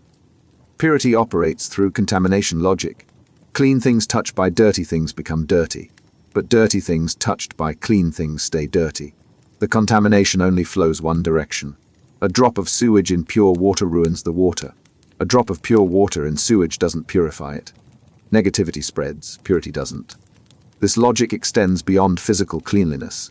Moral purity works the same way. A good person who does one bad thing becomes tainted. A bad person who does one good thing stays bad. The moral contamination is permanent, or at least much harder to wash off than the original purity was to lose. You see this in how people react to rule violations. Someone lies once. Now they're a liar. The lie contaminates their character. Everything they've said before becomes suspect. Even if they tell the truth from now on, the stain remains. They've been morally contaminated, and contamination doesn't wash out easily. Purity also governs social boundaries, who you eat with, who you marry, who you let into your community. The boundaries aren't just practical, they're moral. Crossing them feels like mixing categories that should stay separate, violating an order that keeps things clean and proper. Different cultures draw different purity lines. Food, sex, death, body fluids, sacred spaces. What's pure in one context is contaminating in another. But the psychological structure is the same. There are things that must be kept separate. And mixing them is wrong even when no one gets hurt. The problem with purity morality is how easily it gets weaponized. If someone is impure, you can justify excluding them, harming them, treating them as less than human, because they're contaminated, and contamination must be contained. The logic that keeps categories clean becomes the logic that keeps people out. Purity can protect important boundaries, but it can also create boundaries that shouldn't exist. When you start seeing people as contaminants, when entire groups get coded as dirty, the psychology that was meant to protect you from disease becomes a justification for cruelty. The disgust that keeps you from eating spoiled food gets redirected at people, and once someone's disgusting, you stop seeing them as fully human. Purity is powerful because it operates below reason. You don't calculate whether something is clean or dirty. You feel it. And feelings don't negotiate. They just react. Which makes purity-based morality some of the hardest to dislodge. Because you're not arguing against a belief. You're arguing against a visceral response that feels like truth. Disgust sensitivity. You walk past a trash bin. The smell hits you. Your face wrinkles. Your stomach turns you away. Fast. That's disgust. Your body protecting you from contamination, from disease, from things that could make you sick. But disgust doesn't stop at rotten food. It spreads to people, to behaviors, to ideas. And once disgust attaches to something, your moral judgment follows. What's disgusting becomes wrong. Not because it harms anyone, because it triggers the same reaction as spoiled meat. Disgust sensitivity varies. Some people have a hair trigger, a bit of mess, a strange smell, an unfamiliar texture, and they're repulsed. Others have a higher threshold. Takes more to activate the disgust response, and that difference in sensitivity predicts moral judgments in surprising ways. People high in disgust sensitivity tend to be more socially conservative. They're more opposed to immigration, more hostile to non-traditional lifestyles, more concerned with moral purity, not because they've reasoned their way to those positions, because their disgust response is doing the work. The same reaction that keeps them from eating questionable food keeps them from accepting behaviors or people that feel contaminating. The connection isn't obvious until you see the pattern. Disgust evolved to protect you from pathogens, avoid the rotten, stay away from waste, don't touch the dead. But humans extended that system. We started using disgust to mark social boundaries. This group is clean. That group is dirty. This behavior is acceptable. That behavior is contaminating. The emotion that protected us from disease became a tool for social exclusion. And here's what makes it insidious. Disgust feels like moral clarity. When you're disgusted by something, it doesn't feel like a reaction. It feels like perception. You're not just repulsed, you're seeing something genuinely wrong. The visceral response becomes evidence. If it disgusts me, it must be bad. But disgust is just an emotion. It's not a reliable guide to morality. What disgusts you says more about your sensitivity threshold than about the actual harm of what you're reacting to. Plenty of harmless things trigger disgust, and plenty of genuinely harmful things don't. The problem compounds in moral and political domains. If your disgust system is sensitive, you're going to moralize more behaviors. More things will feel wrong to you, not because they cause harm, but because they trigger your contamination response. And because disgust feels objective, you'll be convinced those things are actually wrong.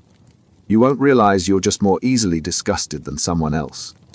This is why appeals to harm don't always work. You can show someone that a behavior doesn't hurt anyone, doesn't violate anyone's rights, doesn't cause any measurable damage, and they'll still oppose it, because it disgusts them.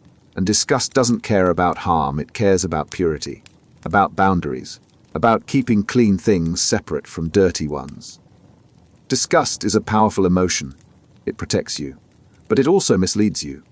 It makes you think contamination is happening when it isn't. It makes you moralize things that don't deserve moral weight, and it makes you hostile to people and behaviors that trigger your sensitivity, even when they pose no actual threat. Your gut is protecting you from dangers that don't exist, and your morality is following along, mistaking revulsion for truth. Ingroup favoritism. You're hiring 2 equally qualified candidates. One went to your school, the other didn't. All else equal, who gets the job? The one from your school. Not because they're better, because they're one of you. Same background, same network, same tribe. That small connection tips the scale. You favor your in-group, automatically, without even noticing you're doing it. In-group favoritism is the tendency to prefer people who share your group membership, your ethnicity, your religion, your nationality, your team. The categories vary, the preference is constant. You give your people more benefit of the doubt, more resources, more empathy. Not because they've earned it, because they're yours. The bias operates quietly. You don't consciously think, I'm favoring my group. You just find their arguments more convincing, their needs more pressing, their mistakes more forgivable. The in-group member gets interpreted charitably. The out-group member gets scrutinized. Same behavior, different judgment. The group marker makes the difference. And it's not always about hostility toward outsiders. Often it's just preferential treatment for insiders. You help your neighbor before a stranger. Don it to causes that affect your community before distant ones. Hire from your network, it feels natural. Reasonable, you're taking care of your own. But taking care of your own means others get less. The zero-sum reality makes favoritism a form of discrimination, even when it's not driven by hate. The favoritism intensifies under threat. When resources are scarce, you protect your group first. When conflict arises, you side with your people. The tighter things get, the sharper the in-group boundary becomes. And the sharper the boundary, the more justified the favoritism feels. You're not being unfair. You're being loyal. This creates self-reinforcing loops. You favor your in-group. They succeed more because of that favor. Their success confirms they deserved it. You keep favoring them. Meanwhile, the outgroup, getting less support, falls behind. And their failure gets attributed to their inferiority, not to the systematic disadvantage they faced. The favoritism that caused the gap becomes invisible. The gap itself becomes the justification for continuing the favoritism. In-group favoritism also warps perception. Your group's actions get explained by circumstances. Theirs get explained by character. Your people made a mistake, they're reckless.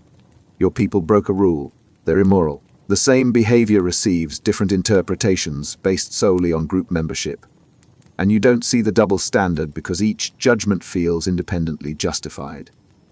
The bias extends to empathy. You feel more for your in-group's suffering. A tragedy affecting your people hits harder than the same tragedy affecting strangers. Not because you're cruel, because your empathy has limits. And those limits are drawn around the boundaries of who counts as us. The further someone is from your in-group, the less their pain registers. The caring fades with distance. What makes in-group favoritism so persistent is how invisible it is. You're not trying to discriminate. You're just responding to the people and situations in front of you. And the people in front of you are disproportionately from your in-group. Your network is your network. Your opportunities flow through your connections. And your connections are people like you. So the favoritism perpetuates itself, looking like merit, feeling like fairness, operating as structural advantage that you never have to acknowledge. You're just helping people. It's not your fault they're all from the same group. Except it is, because the group is yours, and you made sure they were the ones who got helped. Outgroup derogation. They're not like us. They don't work as hard. They don't value the same things. They're less trustworthy, less capable, more dangerous. You don't have to know them personally. You just know they're the other group, and the other group is always worse. That's outgroup derogation. The tendency to view people outside your group as inferior, less moral, less competent, less deserving. It's not just favoring your in-group. It's actively putting down everyone else. And the further from your group they are, the worse you assume they must be. The derogation operates through stereotypes. You take one trait, real or imagined, and apply it to the entire group. They're lazy, they're violent, they're greedy. The individual disappears into the category. And once the category is negative, every member of it gets painted with the same brush. You're not judging them as people. You're judging them as representatives of a group you've already decided is bad. And it's recursive. Every bad action by an outgroup member confirms the stereotype. Every good action gets dismissed as an exception. They're not usually like that. Or they're one of the good ones. The category stays intact. The evidence that contradicts it gets filtered out. You're not updating your view. You're protecting it. Outgroup derogation intensifies competition. When groups are fighting over resources, status, or power, putting down the other side becomes strategic. If they're inferior, you deserve more. If they're dangerous, excluding them is justified. If they're immoral, opposing them is righteous. The derogation isn't just prejudice. It's a tool. It legitimizes the advantage you want to maintain. And it spreads beyond the initial conflict. Start with economic competition. End with moral condemnation. They're not just poor. They're lazy. They're not just different. They're wrong. The practical disagreement becomes an identity war. And once it's about identity, about who's fundamentally better, compromise becomes surrender.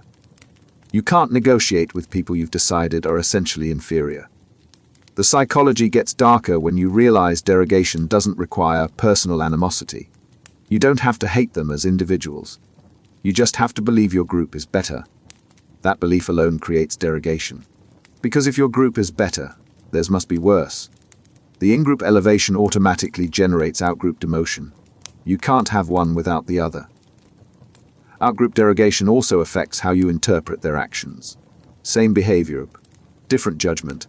Your group protests. It's standing up for rights. Their group protests. It's causing trouble. Your group asks for help. It's need. Their group asks for help. It's entitlement. The action doesn't determine the evaluation. The group does. And here's the cruelest part. Derogation becomes a self-fulfilling prophecy. You treat the outgroup as inferior. They get fewer opportunities, less support, more obstacles. They perform worse because of the barriers you created. And their worse performance confirms your original judgment. You don't see the system you built. You just see the outcomes. And the outcomes look like proof that you were right about them all along. Outgroup derogation doesn't require you to be a bad person, just a person who identifies with a group. Once you have an us, you have a them. And once you have a them, your brain starts finding reasons they're not as good, not as deserving, not as fully human. The derogation happens automatically, quietly, beneath your conscious awareness, until it's just how you see the world, your group up here, theirs down there, and the gap between them feeling not like bias, but like reality. Parochial empathy. A natural disaster hits, thousands dead. You see the images, you feel something. But then you hear your city mentioned, someone from your neighborhood is missing. Now the feeling changes, gets urgent, personal. The thousands are still there, but the one person who shares your zip code matters more. Your empathy isn't universal, it's parochial. Local, concentrated around the people who feel like yours. Same country, same religion, same skin color, same side of town. The closer someone is to your identity, the more their suffering moves you. The further away, the more abstract it becomes. The boundary isn't geographic, it's tribal. You can feel more for a stranger across the world who shares your politics than for a neighbor who doesn't. More for someone who roots for your team than someone who lives on your street but supports the rival. The empathy follows identity markers, not physical proximity. And the markers that matter are the ones that define your in-group. This creates a hierarchy of suffering. Your group's pain is tragedy. Another group's pain is news. You mobilize resources, attention, outrage when your people hurt. You scroll past when it's happening to them. Not because you're heartless, because your empathy has limits. And those limits are drawn around who counts as us. The parochialism intensifies with conflict. When groups compete, your empathy for the outgroup shrinks. Sometimes it vanishes entirely. You stop seeing their losses as real losses. Their suffering becomes deserved, justified, inevitable. Your empathy doesn't extend across enemy lines. It stays safely inside your tribe, where it reinforces loyalty instead of creating obligations you'd rather not have. And here's what makes it corrosive. Parochial empathy doesn't just limit who you care about. It distorts how you see suffering. When your group suffers, it's injustice. When theirs does, it's consequences. Same event, different narrative. The parochialism doesn't just gate your compassion. It rewrites the story so your limited compassion feels morally justified. The bias compounds across issues. Poverty affecting your community is a crisis demanding action. Poverty affecting another community is their problem to solve. Violence against your group is an outrage requiring intervention. Violence against theirs is unfortunate but understandable given the context. Every issue gets filtered through the same lens. Does this affect my people? If yes, it matters. If no, it's someone else's concern. Parochial empathy served a purpose once. Caring for your tribe kept you alive. But in a world where suffering crosses all boundaries, where your choices affect distant strangers as much as neighbors, the parochialism becomes a form of moral blindness. You're feeling deeply. Just for a fraction of the people your actions touch. The rest exist outside your empathy's range. And what exists outside that range might as well not exist at all. Empathy gap. You're warm, fed, comfortable. A friend calls, they're in pain. You try to imagine it. You want to help. But you can't quite grasp how much it hurts. You know intellectually they're suffering, but you don't feel it, because you're not in pain right now, and your brain struggles to simulate states it's not currently experiencing. That's the empathy gap. The distance between what you feel and what you can imagine someone else feeling. When you're in different states, you can't fully access their experience. Not because you don't care, because empathy requires your brain to run a simulation, and the simulation is constrained by your current state. The gap shows up most clearly in hot and cold states. When you're calm, you underestimate how much emotion drives behavior. When you're angry, you can't imagine why anyone would stay calm. When you're full, you don't understand hunger's urgency. When you're hungry, you can't fathom why anyone would skip a meal. The state you're in becomes the lens through which you interpret everyone else. and that lens distorts. This creates predictable failures of empathy. Doctors treating pain underestimate how much patients hurt. They're not in pain, their baseline is comfort. So they calibrate treatment to what they'd want if they felt a little discomfort, not what the patient needs while experiencing agony. The gap in states creates a gap in care. Or consider addiction. Someone who's never craved something beyond their control can't fully grasp the compulsion. They know the addict wants to stop. They see the consequences. But they can't simulate the state where stopping feels impossible. So their advice is useless. Their judgment is harsh, because they're thinking from a state where willpower works. The addict is living in a state where it doesn't. The gap makes empathy incomplete. The empathy gap also affects future you. When you're energized, you commit to things future you will regret. You'll wake up early. You'll work late. You'll say yes to demands that sound manageable now but will crush you later. Because right now you can't access the fatigue future you will feel. The gap isn't just between you and others. It's between you and yourself across time. And here's the cruel part. The gap is asymmetric. When you're in a hot state, emotional, overwhelmed, you remember cold states. You know you've been calm before. But you can't access that calm now. When you're in a cold state, you forget what hot states feel like. You remember they exist, but you can't simulate their intensity. So you judge past you for decisions that made sense in a state you can no longer access. And you misjudge future you's capacity to handle states you're not currently in. The empathy gap doesn't make you callous. It makes you blind. You're trying to understand. But you're doing it from a state that can't fully imagine theirs. And that failure of imagination looks like indifference, feels like judgment, operates as a barrier between what they need and what you're able to give. The gap isn't in your caring. It's in your capacity to feel across the distance of different states. And that distance, small as it seems, makes all the difference. Psychic numbing. One child's face on the screen, the story of her rescue. You're moved. You donate, you share the post, you tell people about it. That single story grabbed you, made you act. A report comes out. Thousands of children in the same situation. You skim it, feel bad, do nothing. The number is too big, too abstract. Your brain can't hold all of them. So instead of feeling more, you feel less. Instead of scaling up your response, you shut down. That's psychic numbing, the paradox where larger suffering generates smaller emotional response. One person is a tragedy you can feel. 1,000 people is a statistic you can't. Your empathy doesn't scale. It peaks early and then fades. The more victims there are, the less you feel for each one, and eventually the less you feel at all.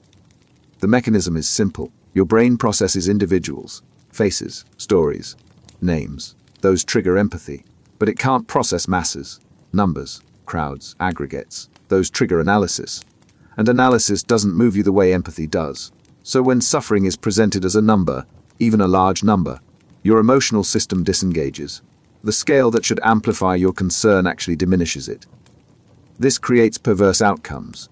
The worst atrocities generate the least outrage. Genocides get acknowledged intellectually but not felt viscerally. Mass famines get reported but not responded to with the urgency a single starvation would trigger. The magnitude that should make the problem impossible to ignore becomes the reason it's easy to look away. Your brain wasn't built to feel proportionally. It was built to feel personally. And there's nothing personal about numbers. The numbing compounds with distance and repetition. The first time you hear about a crisis, you feel something. The 10th time, it's background noise. Not because you've stopped caring.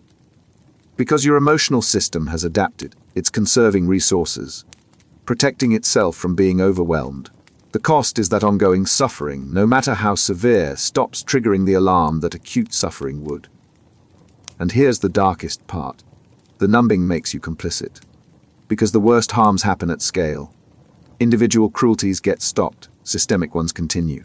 Your empathy is calibrated for the individual. The system operates beyond that scale. So your emotional response, the thing that should drive you to act, fires for small problems you can picture and stays silent for large ones you can't. The problems that need the most urgent response get the least emotional traction. What makes psychic numbing so persistent is that it doesn't feel like a failure. It feels like realism. Of course you can't cry for every victim. There are too many. Of course, you have to prioritize. You can't save everyone. The numbing presents itself as rational triage. But it's not. It's an emotional limitation disguised as practical thinking. You're not carefully choosing where to direct your empathy. You're just running out of it. And the running out happens exactly when the numbers get large enough to represent catastrophe. The numbing doesn't make you a bad person. It makes you a person with a brain that wasn't designed for the scale of modern suffering. But the result is the same. The individual victim gets your full response. The mass grave gets your acknowledgement and then your indifference. Not because the mass grave matters less, because your capacity to feel for it ran out before you got close to grasping its magnitude. Altruistic punishment. Someone cuts in line, not in front of you. In front of someone else, you're not affected. But you say something, call them out, risk the confrontation. You gain nothing from this. You might lose something. They could turn on you, make a scene, but you do it anyway. That impulse to punish unfairness even when it doesn't harm you, that's altruistic punishment. You're enforcing norms at personal cost. Not because you benefit, because the violation bothers you, and someone has to do something about it. The punishment is altruistic in the sense that it's costly. You spend resources, time, social capital, sometimes physical safety to punish someone who wronged someone else. If you were purely self-interested, you'd walk away. Their violation doesn't hurt you, intervening does. But you intervene anyway, because fairness matters more than your immediate self-interest. This impulse is what keeps cooperation stable. If violations only got punished by direct victims, violations would be cheap. Most of the time, the victim has less power than the violator. That's why the violation happened. But if everyone punishes violations, even when they're not the victim, the cost of violating goes up. Third parties become enforcers. And that enforcement makes defection risky. The mechanism is emotional. You see unfairness. You feel anger. The anger drives you to act. You're not calculating costs and benefits. You're reacting. And the reaction is to make the violator pay, even if making them pay costs you. The emotion overrides the self-interest calculation, which is exactly what makes the punishment effective. But altruistic punishment has a dark side, because what counts as a violation depends on your norms. And your norms aren't universal. You punish people for breaking rules they don't accept. You enforce standards they never agreed to. And you call it altruism because you're paying a cost. But from their perspective, you're just imposing your values through aggression. The punishment also scales poorly. In small groups, everyone knows the norms. Violations are clear, punishment is targeted. But in large, diverse societies, norms conflict. What's a violation to you is acceptable to someone else. Your altruistic punishment of their behavior looks like moralistic aggression to them. Their refusal to be punished looks like defiance to you. And the spiral begins. And here's the trap. Altruistic punishment feels righteous. You're not acting out of self-interest.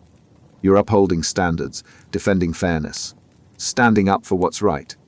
The cost you pay proves your commitment. So you don't question whether you should be punishing. You just punish. And the righteousness makes you harsher than you'd be if you were just protecting yourself. The result is a world where people punish each other constantly for violating norms they don't share. Each side calls it justice. Each side pays costs to enforce it. And the enforcement doesn't create cooperation, it creates conflict. Because altruistic punishment only works when everyone agrees on the rules. When they don't, it's just people hurting each other while feeling good about it. Third-party punishment. A manager mistreats an employee. You're not the employee. You're not the manager. You're just watching, but you report it. Escalate it, make it an issue. You have nothing to gain. You might have something to lose. The manager could retaliate. The employee might not even want the attention. But you act anyway. That's third-party punishment. You're not the victim. You're not directly affected. But you punish the transgressor anyway. Not for your benefit. For the principle. Because wrongs shouldn't go unanswered. Even when they're not your wrongs. Third-party punishment is what makes social norms enforceable beyond direct victims. If only victims could punish, many wrongs would go unchecked. Victims are often vulnerable, scared, dependent. They can't afford to retaliate. But third parties can. They have the distance, the leverage. the freedom to act without fearing the same consequences the victim faces. The punishment takes many forms: gossip, shaming, formal complaints, ostracism, boycotts. The method varies. The function doesn't.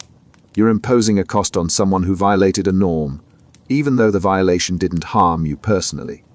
And that imposition keeps the norm alive, because violators know they're not just risking the victim's response, they're risking everyone's. This is powerful when norms are good. It protects the weak. Dieter's exploitation creates accountability where victims can't demand it themselves. A manager can intimidate one employee. They can't intimidate everyone. Third-party punishment levels the playing field. The strong can't just overwhelm the vulnerable. They have to answer to the crowd. But third-party punishment is also where mob dynamics live. Because third parties don't have complete information. They don't know the full context. They're reacting to what they saw or heard, filtered through their own biases and assumptions. And once punishment starts, it feeds itself. Each punisher emboldens the next. The crowd grows. The punishment escalates. And no single person feels fully responsible because they're just one voice in many. The punishment also becomes performative.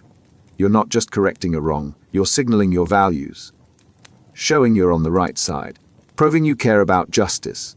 The punishment serves your reputation as much as it serves the victim. And when punishment becomes performance, it stops being calibrated to the offense. It gets calibrated to how much virtue you can display.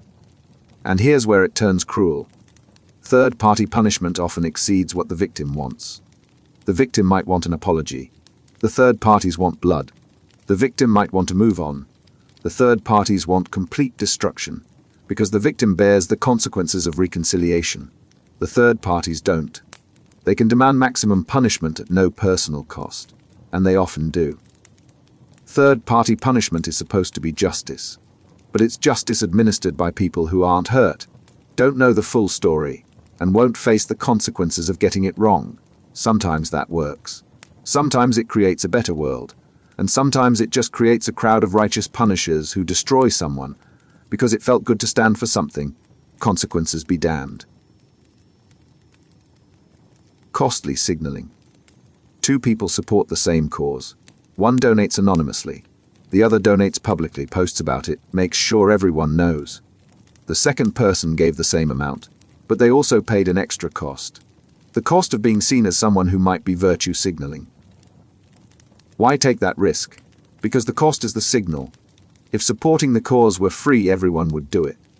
The fact that you're willing to be judged, criticized of performing, that proves your commitment. You're not just saying you care. You're paying to prove it. That's costly signaling. Behaviors that are expensive, wasteful, or risky, but serve to communicate something true about you. The cost is what makes the signal credible. If it were cheap, it wouldn't mean anything. The expense separates real commitment from empty claims. The logic shows up everywhere. Why do people volunteer in dangerous conditions? Not because it's the most effective way to help. Because the danger proves commitment. Why do people boycott companies even when it's inconvenient? Because the inconvenience is the point. It shows you're willing to sacrifice for your values. The sacrifice is the signal. Costly signaling operates in moral domains because cheap signals are unreliable. Anyone can say they care. Only some people will pay to prove it. So if you want others to believe your moral commitments are real, you have to do something that would be irrational if you didn't actually care. The irrationality becomes the proof. But here's where it gets complicated. Once signaling becomes the goal, the cost stops being about the cause. It becomes about you. You're not maximizing impact. You're maximizing the appearance of commitment. So you choose visible sacrifices over effective ones, public actions over private results. The signal takes priority over the outcome. And the signaling creates arms races. If moderate sacrifice signals commitment, extreme sacrifice signals more. So people escalate. They boycott harder, volunteer longer, sacrifice more visibly, not because it helps more, because it signals more. The competition to prove you care most drives behaviors that don't serve the cause. They just serve your reputation. Costly signaling also creates suspicion. When someone makes a visible sacrifice, others question the motive. Are you doing this because you care? Or because you want to be seen caring? The cost that's supposed to prove sincerity becomes evidence of performance. And once that suspicion takes hold, every costly signal gets interpreted cynically. You can't prove you're genuine. The signal itself makes you suspect. What makes costly signaling persist is that it actually works sometimes. The person who risks their career to speak out probably does care. The cost is real. The commitment is real. But the person who posts about every donation, every sacrifice, every moral stand might be signaling. Or they might genuinely care and also want credit. The problem is you can't tell. The costly signal that's supposed to separate authentic commitment from cheap talk ends up being performed by both. And everyone's left guessing who's real and who's just paying for the appearance. The cost is supposed to be the proof. But in a world where people know that costs signal commitment, the costs themselves become strategic. You're not paying to prove you care. You're paying to be seen as someone who would pay to prove they care. And at that point, the signal has devolved into another form of the performance it was supposed to transcend.